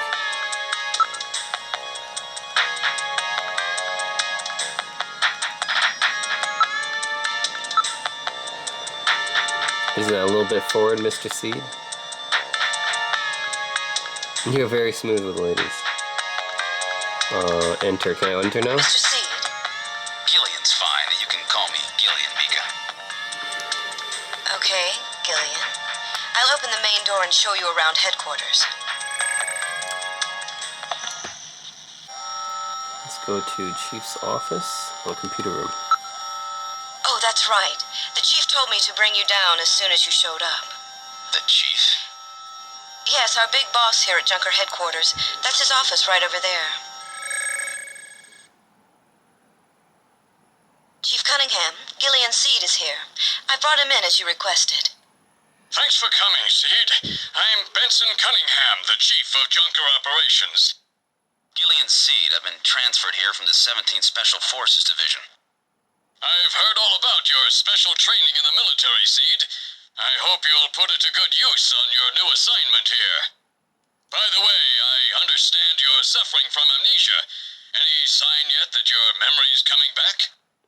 I'm afraid not. I still can't remember a thing from before the Army picked me up 3 years ago.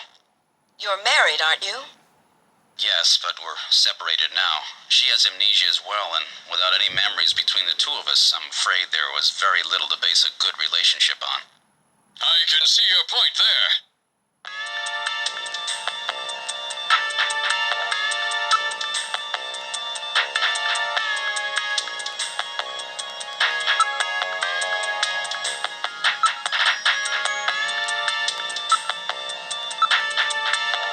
Alright, anyways, Snatcher. I'm really glad this was on this device, because yeah, this is one of the best games for the Sega CD. That's pretty cool. You can tell this is a pretty good library then. Alright, unfortunately, menu button doesn't work, we have to reset. Alright, now let's try Dungeons & Dragons Tower of Doom. This is actually for the final burn Neo here. Okay, let's see. Republican Terror King. Welcome to the D&D world. Okay. Let's go with, this is a beat 'em up, so. Just good with the fighter here.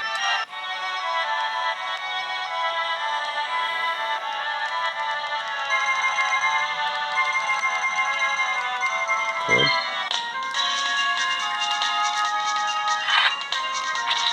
Okay.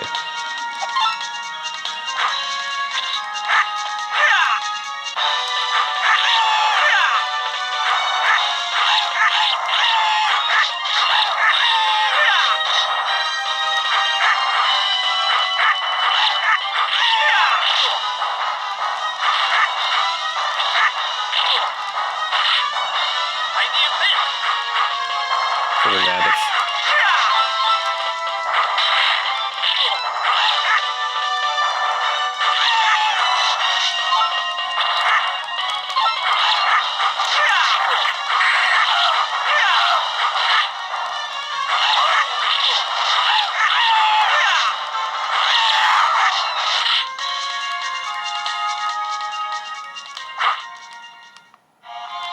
Yeah, this is definitely one of the best beat 'em up games in terms of like variety, right, and what you can do in this game. It's almost like an RPG slash beat 'em up game. It's pretty cool.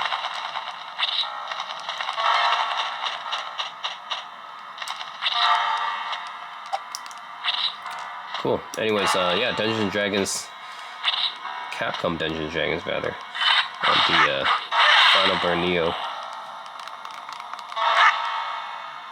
Oh man, I'm on fire. Damn it, okay. I'll reset. Let's check out what they have for the 32X here. They have not too much stuff, but you know what? I'm going to check out one of the exclusive 32X games, and that would be Knuckles Chaotix, which is actually exclusive to 32X. It's never been re-released outside of 32X. Strangely enough, I guess. Yeah, it's one of the more interesting 32X exclusives. Knuckles Chaotix.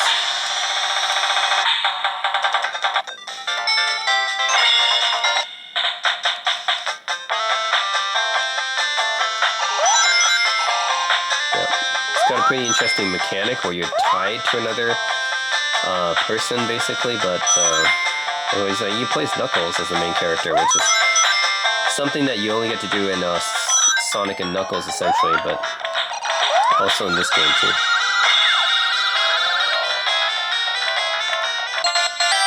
Alright, we get Link together. Oh, there's Metal Sonic.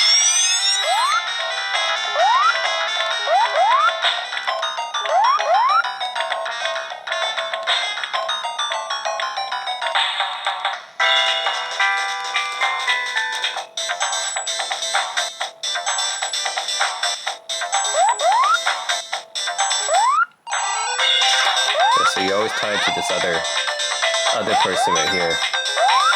Oh, he's just got big.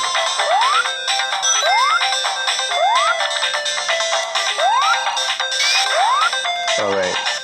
I have to stay here. He has to stay there, I guess. Whoa. Whoa. That's pretty interesting. To throw this person.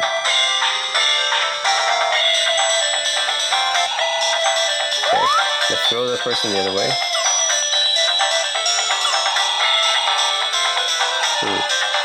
Oh.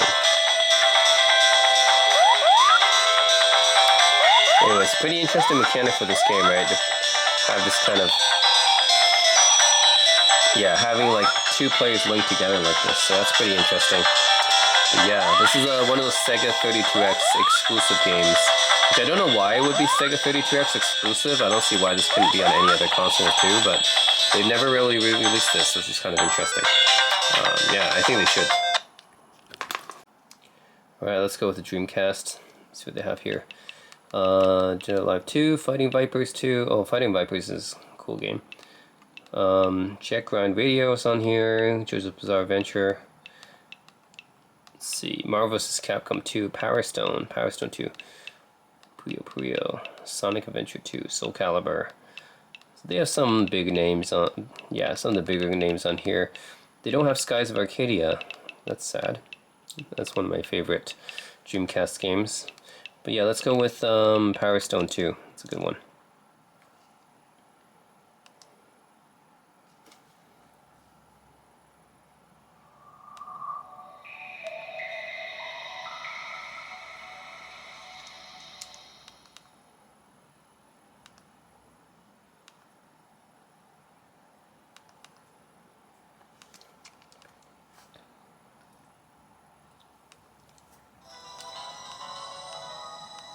Capcom. Welcome to the Power Stone. Okay, let's go on. Welcome. Actually, let's go arcade here. Fight for your freedom. Let's go Julia here.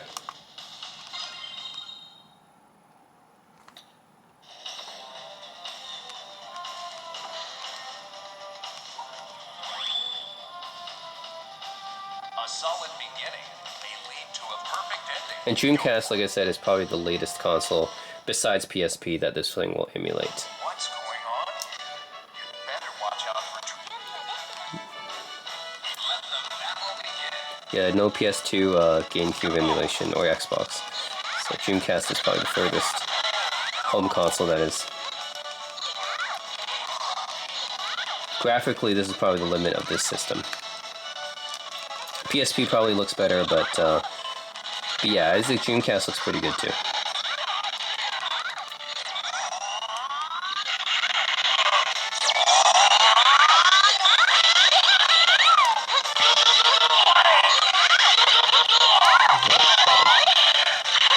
Oh my god.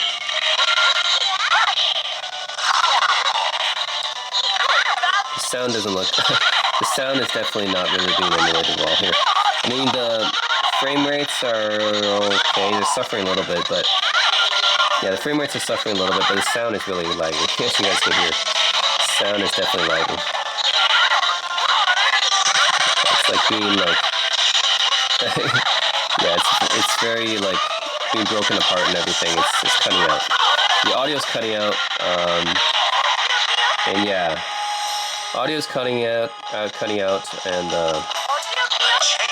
it's a little bit choppy for the frame rate. The system's a bit struggling with Dreamcast guitar.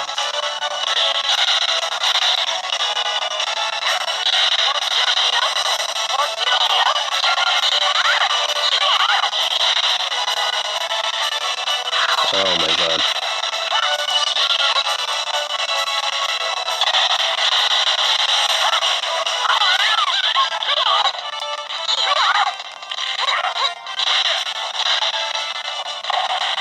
Oh, this game's so fun to play with multiple players.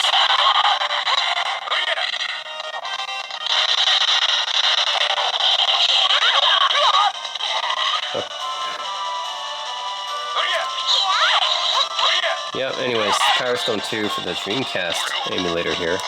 Oh yeah, we actually get a... Yeah, the menu finally works. I don't know why the menu only works for some of these systems. Okay, so weird and bizarre. Okay. Anyways.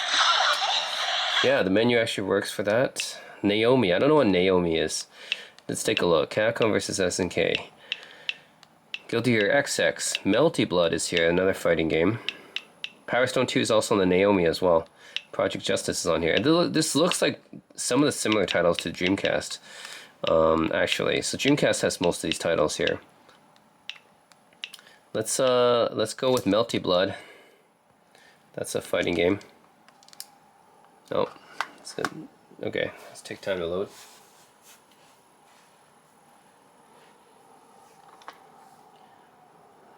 Wonder what makes the Naomi different. Is it essentially another arcade system? Is it like similar to the Atomic Wave or something? Yeah. Oh, the Atomic Wave. Yeah, I wonder if it's similar to that, where it's like kind of like an arcade system, or the Neo Geo. Naomi. Never heard of this before. Must be a Japan only thing.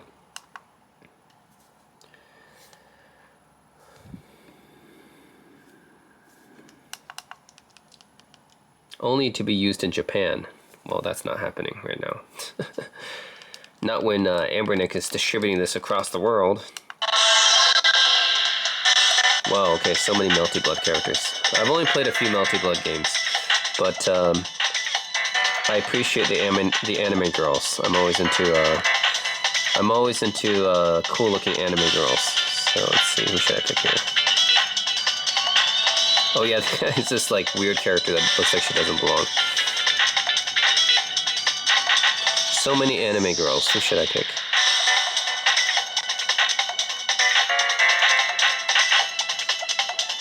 Let's go with her.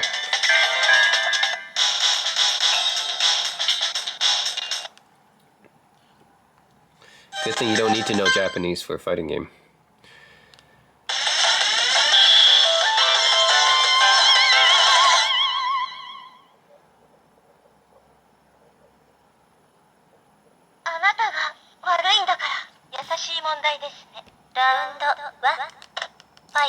Round one. Oh shit. You think you're Go Menasai? Yeah, I don't think you're really Go Menasai at all. I'm not sorry for that. I'll whip you into submission.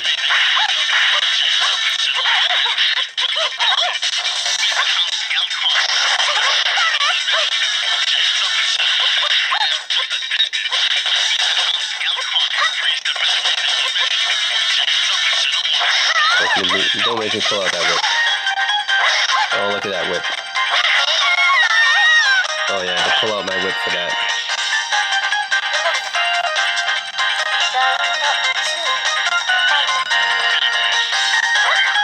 Whip.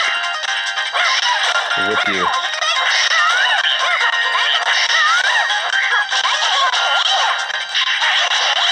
Oh.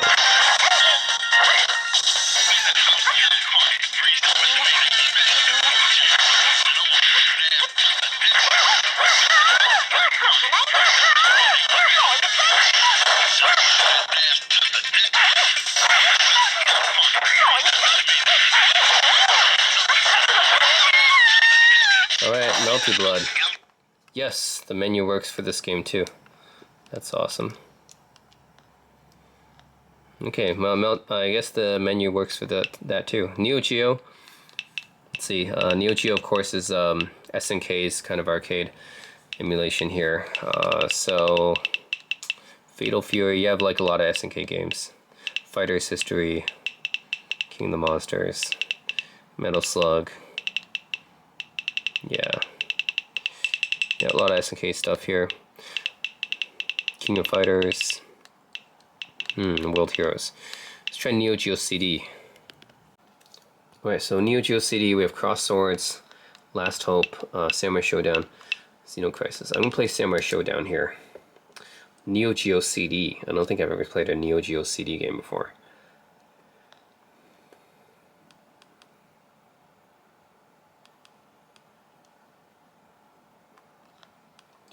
Okay. Oh, cannot open. Interesting. Okay. What the heck? Okay. Can we start here? There's some kind of interface there. Oh, here we go.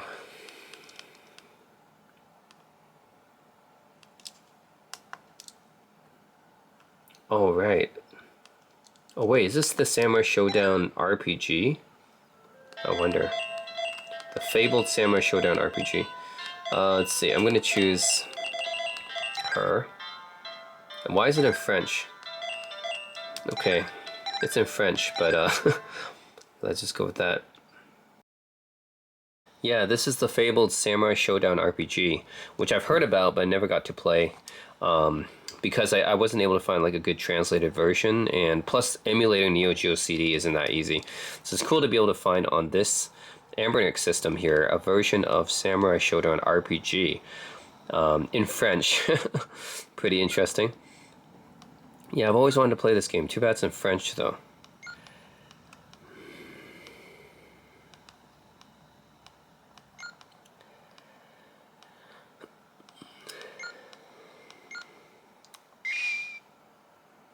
Yeah, I don't know what they're talking about, but huh.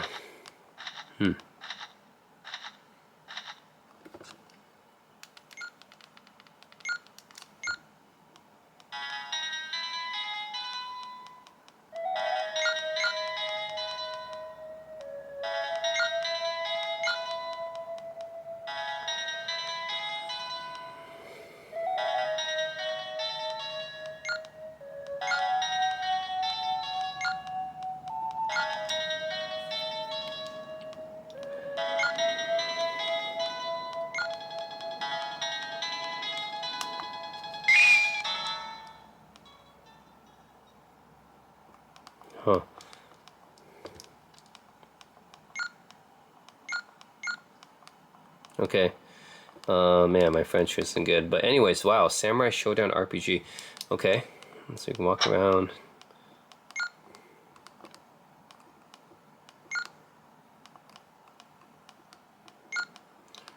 Okay, cool. It's cool that it's on here. And it's not English, but it's just cool that there is Samurai Showdown RPG on here at all. Is really cool.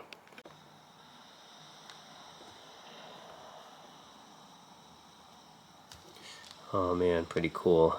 Let's see.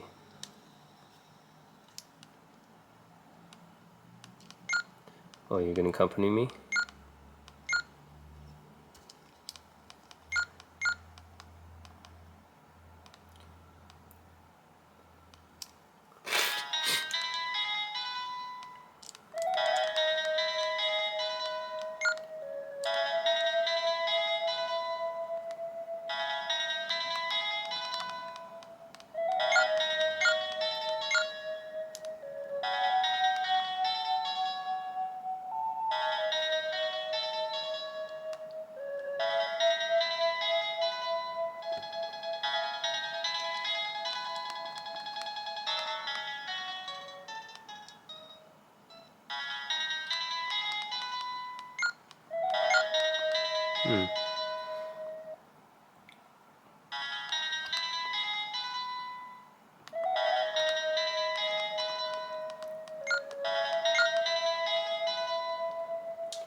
Okay. Oh, I can run. Okay, good.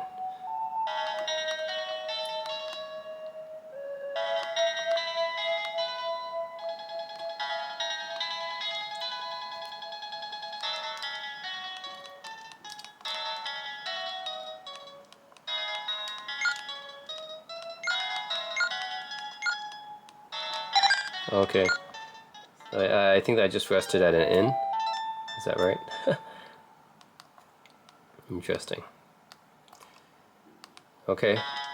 Well, anyways, Samurai Showdown RPG. It's cool that it's on here, even if it's in French. It's cool that a game like this exists on the system, because normally it's actually a pretty hard game to even like download the emulator and ROM is not that simple to find. So it's cool that it's on here. Yeah. Can I exit? Nope, the menu doesn't work for the system. Okay, reset then. Alright, and then there's the Neo Geo Pocket. This is the not too many Neo Geo Pocket games. The Neo Geo Pocket Color. Let's see, we can try Neo Geo Pocket Color game. Let's see. There's actually more Neo Geo Pocket Color games.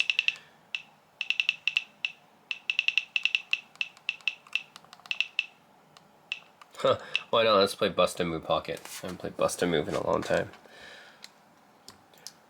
I do remember like those arcade machines for Bust a Move. They used to be everywhere.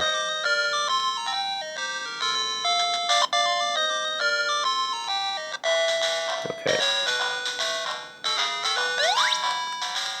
Yeah, I remember playing this a lot with those arcade machines back in the day.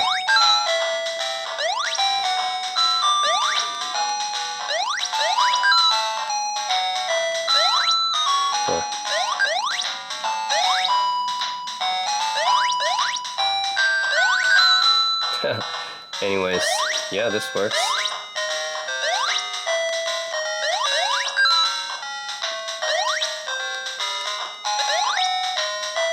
Uh-oh.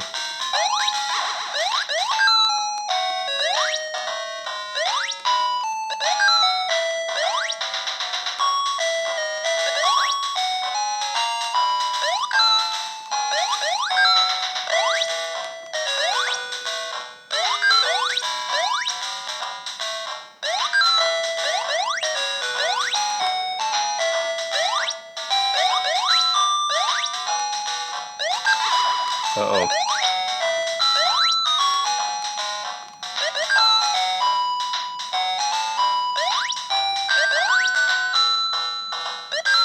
Huh.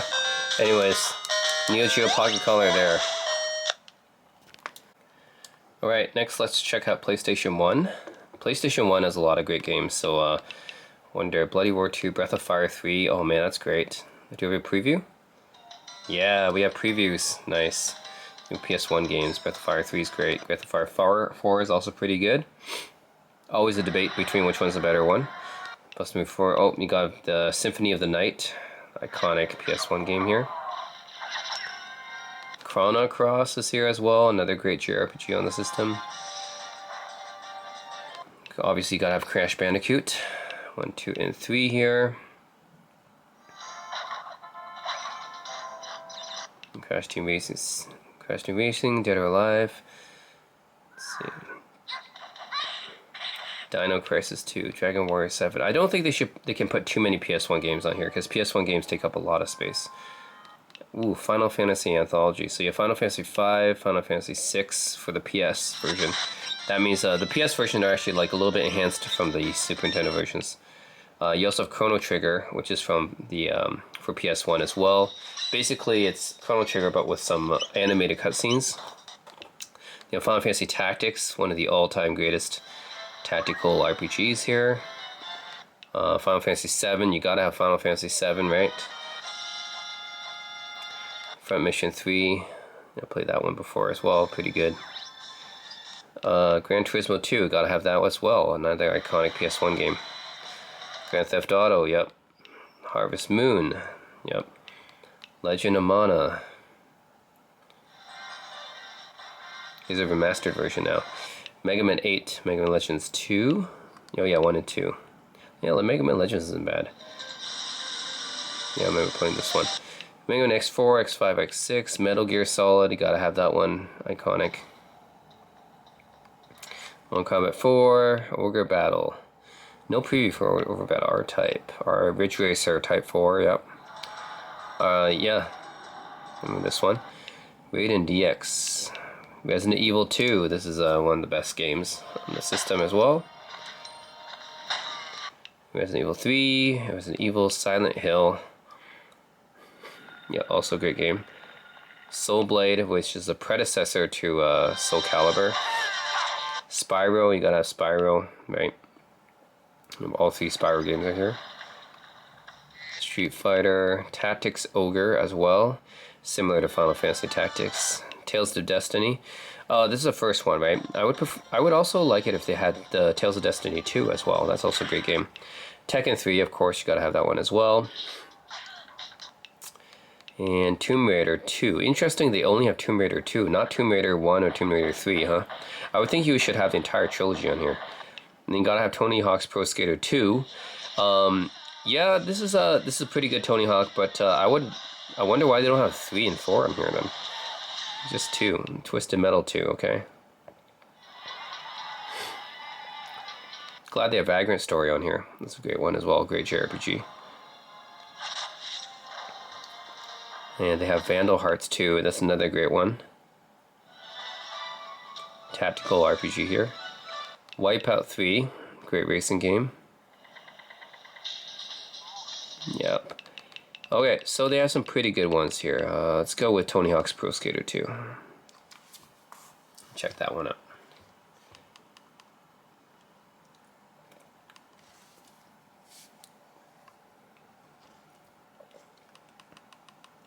Is it working? No? Oh, here we go. Yeah.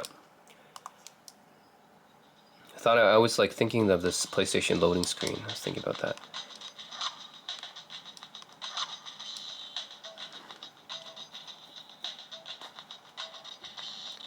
Oh, Tony Hawk.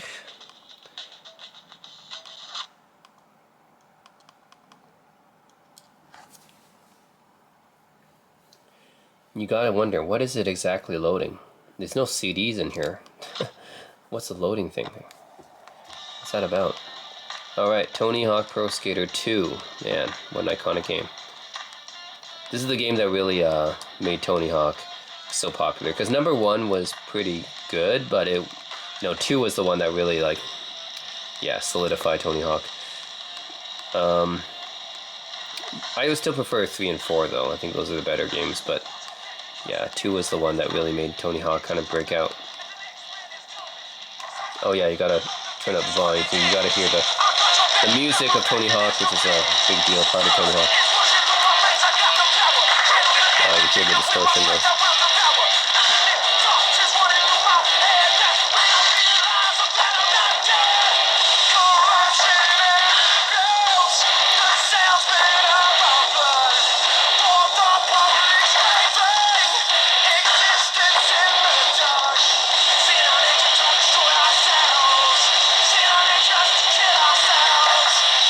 No comply, but stalefish.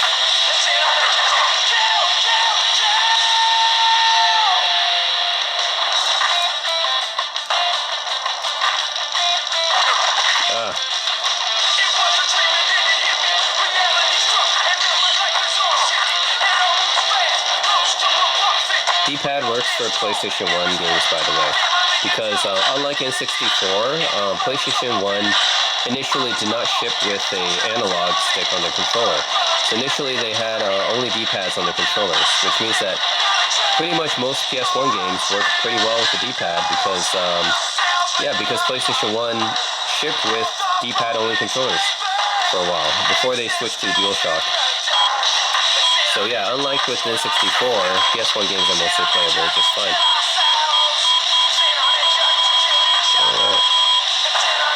Alright, that's Tony Hawk Pro Skater. Can we exit? Oh, we still can't exit to the menu on this either. That sucks. Alright, reset. Okay, finally, let's go with PSP. This is technically the most advanced system it can emulate. So you got Burnout Legends, and these also take up a bunch of space too, so I don't think they would have too many, but what's PSP Minis? PSP Minis? What's that? Okay, these are smaller games, I guess. But yeah, Burnout Legends, do they have a preview? Yeah, it does. Cool. Castlevania, Grand Theft Auto, Chinatown Wars. Little Big Planet. Oh, it has that as well.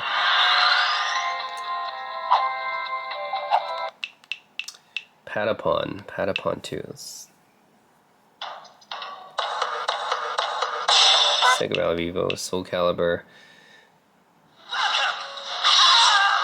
Tekken 6. Ultimate Ghosts and Goblins. Interesting. Wipeout Pulse. Yeah, so it doesn't have too many games. Because, yeah, PSP games do take up a lot of space as well. I'm going to go with Soul Calibur Broken Destiny. Yeah, this is a pretty nice looking game. So you guys can probably see graphically the best game on here.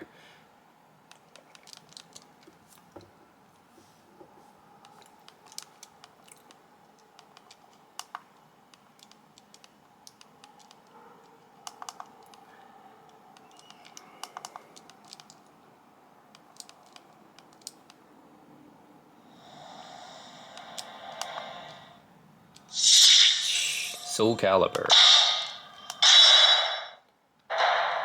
Okay, let's do a quick match again. Oh man, okay, that was a fail last time.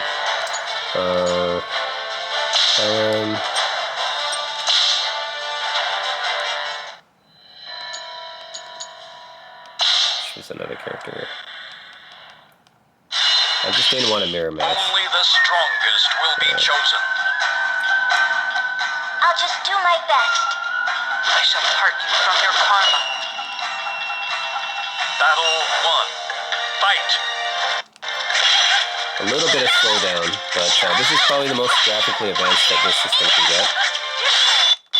Yeah, so you guys can see there is a little bit of slowdown here. Also, technically PSP games are supposed to work with analog, although I'm using a D-pad here. Yeah, but technically PSP does have an analog, so it's supposed to work with an analog, but it works fine here, I guess.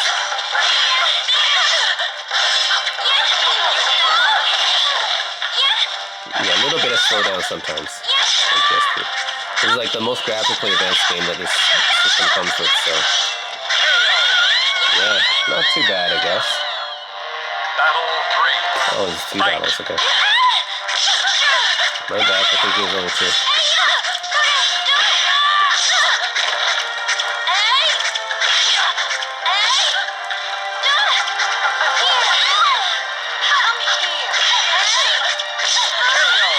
Right.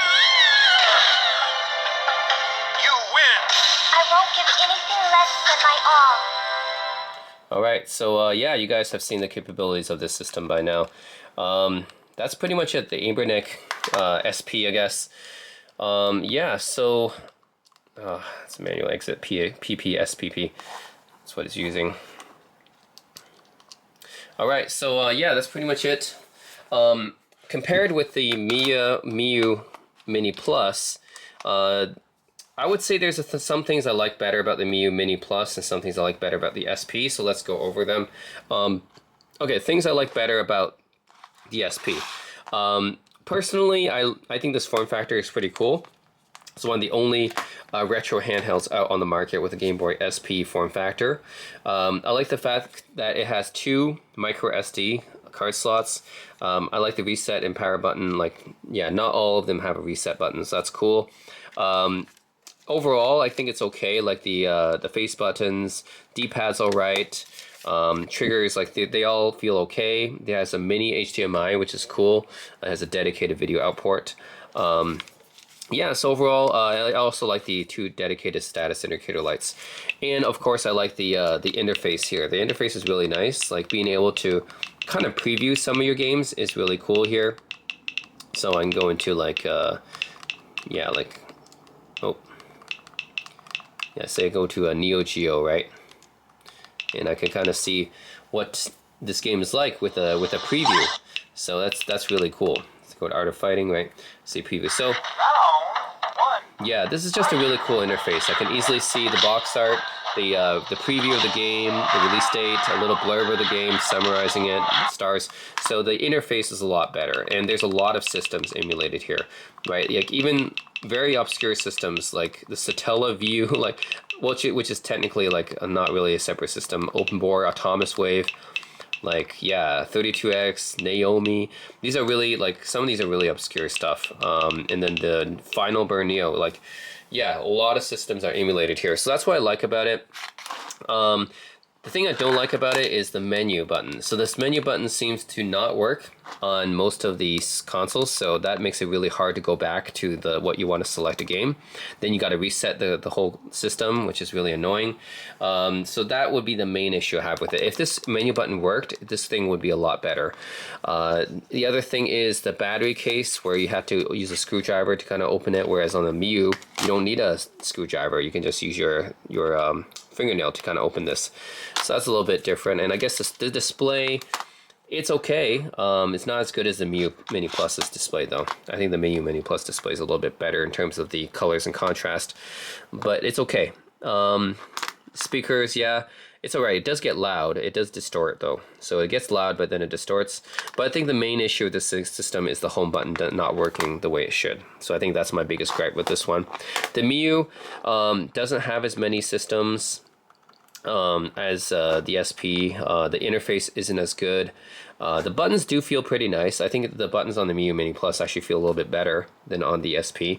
And yeah, the display is actually better. I think the display, I think it's very high contrast, and you guys have saw, like, I put them side by side. I think this one is a bit higher contrast. The colors pop a little bit more on this display. And yeah, I think the brightness actually gets a little bit brighter as well. And the home button actually works on every system, so that's a good thing about the Miyoo.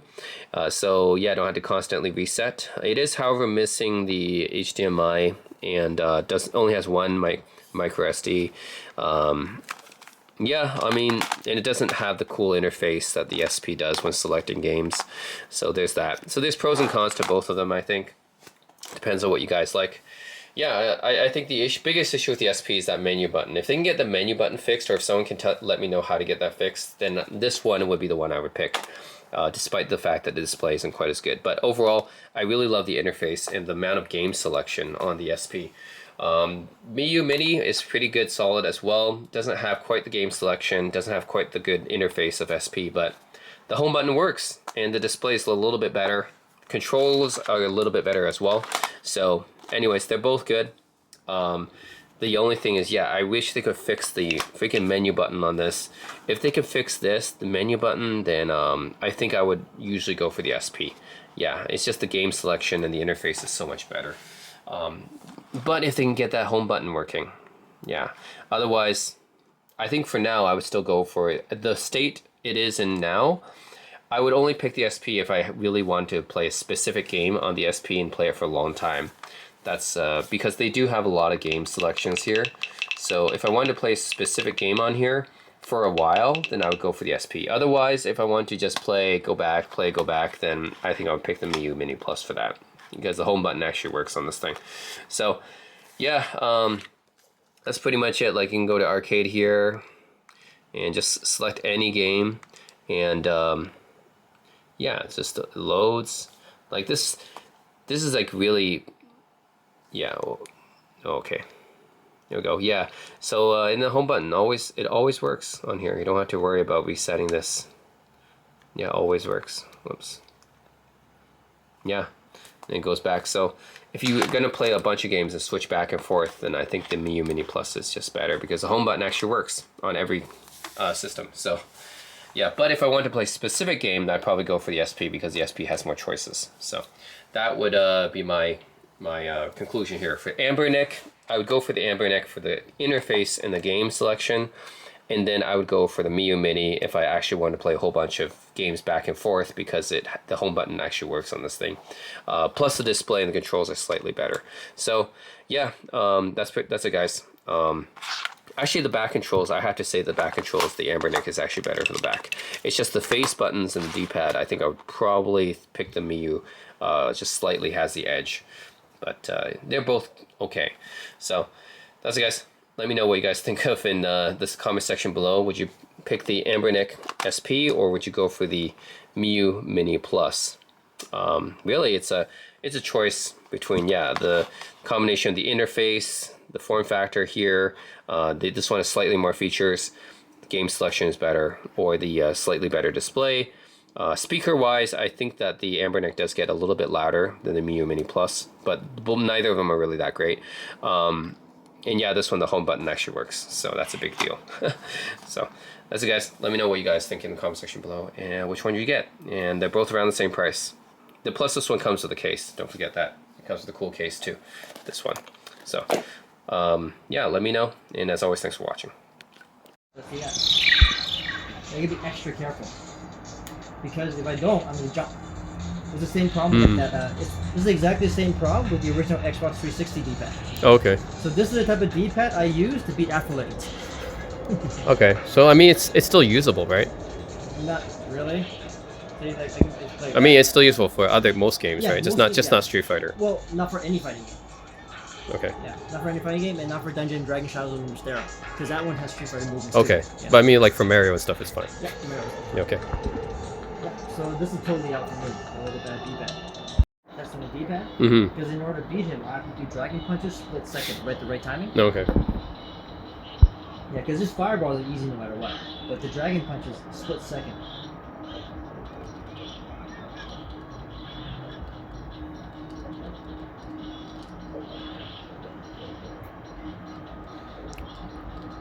Yeah, I don't think this form factor is meant for fighting games, but I think for like just other games like RPGs and maybe some platformers is okay. I think so. Yeah. I mean, yeah, it's not super ergonomic. Yep, it kind of hurts the hand, like when you're playing, trying to move. Mm-hmm. Yeah, that 6-button one would be nice. Plus a bigger screen. Yeah, you should get that one. I think that's still like around $60 US or something like that. Yeah. Yeah. No, I think if I want the one with more games, it's gonna run me about like 90 something US maybe. Okay. Yeah. That's still okay. Can we get it shipped straight to Canada, or does it have to be shipped to the US? No, you can ship it to Canada. It's Chinese companies usually ship globally, so. Did you ship it straight to here? Not for this one because I was getting your bat anyways, so I figured might as well just ship it to the US. Actually, I got it from eBay, yeah, because eBay had a better deal. Oh, really? Yeah. So not directly from them. No, I got from eBay and I got the 128, and they put like more games and shit on it. So really? yeah. Yeah. So then it's I got like that one only shipped to US. So yeah. So comparing the Anbernic SP to the Miyoo Mini Plus, my gamer friend who uses the D-pad a lot because he's into hardcore fighting games says that the D-pad on the Anbernic is a bit better than on the Miyoo Plus, although both are not really great, but the one on the Anbernic is better. And display-wise, he agrees that the colors pop a little bit more on the Miyoo Mini Plus. But yeah, other than that, of course, the interface is better on here. It's just the home button not working is a kind of a issue. Also, I forgot to mention that pressing B on the main screen here will actually give you a shortcut in order to go to the system that you want. So it's kind of like a shortcut instead of having to, go across all these systems. It's kind of like a shortcut right here if you press B. Then if you press Y, you can actually do a quick search for the game. So these are the things that I forgot to mention as well. So you can do a quick search by pressing Y and a B for going to kind of a quick little bookmark here. So those are things you can do as well. But yeah, overall, I think that the Anbernic SP is pretty good. Again, hard to compare with the Miyoo Mini Plus. I think that both have their pros and cons. But yeah, the only major issue is the home button not working. If they fix this, then I would wholeheartedly recommend this. But it's just the home button not working for most of these consoles. That's kind of a deal breaker because you had to reset the console every time you want to switch games. So that's just annoying. But that's the only major thing about this thing. Yeah, which is unfortunate. So I can't like 100% recommend it because of this issue. This is the home button not working. Also, he said that the power button was too easy to accidentally hit. Even though it's kind of recessed a little bit to prevent that, it's still kind of easy to accidentally hit it when you're in the middle of an intense gaming session, I guess. So that's the other thing he said was bothering him, is that the power button is very easy to hit when he's gaming. Another big win for the Anbernic, in my opinion, is the ability to have this mini HDMI output. So this allows it to connect to your TV at home. So in case like you don't always want to be using this on the go, I know that's what it's meant for, but yeah, maybe you want to use it at home too on the big screen. And that's when you can use it to connect it to your TV pretty easily. Well, you do have to get like a separate cable for this, but yeah, mini HDMI connected to your TV, and then it says Bluetooth, so you just hook up Bluetooth controller to it. So that's a nice feature as well. And then in addition to having the dual micro SD card slots, which gives you more expansion space, so you can fit more games in there. It already has more games to begin with, but you can also fit more games in there too. So that's a big advantage over the Miyoo. The Miyoo does not have HDMI. You have to use some kind of adapter for the USB-C to do that, and it only has one micro SD card slot. So I think in many ways, yeah, the Anbernic is the winner in terms of features for sure. Also, the Miyoo comes with a nice extra case as well, so that's a nice little extra.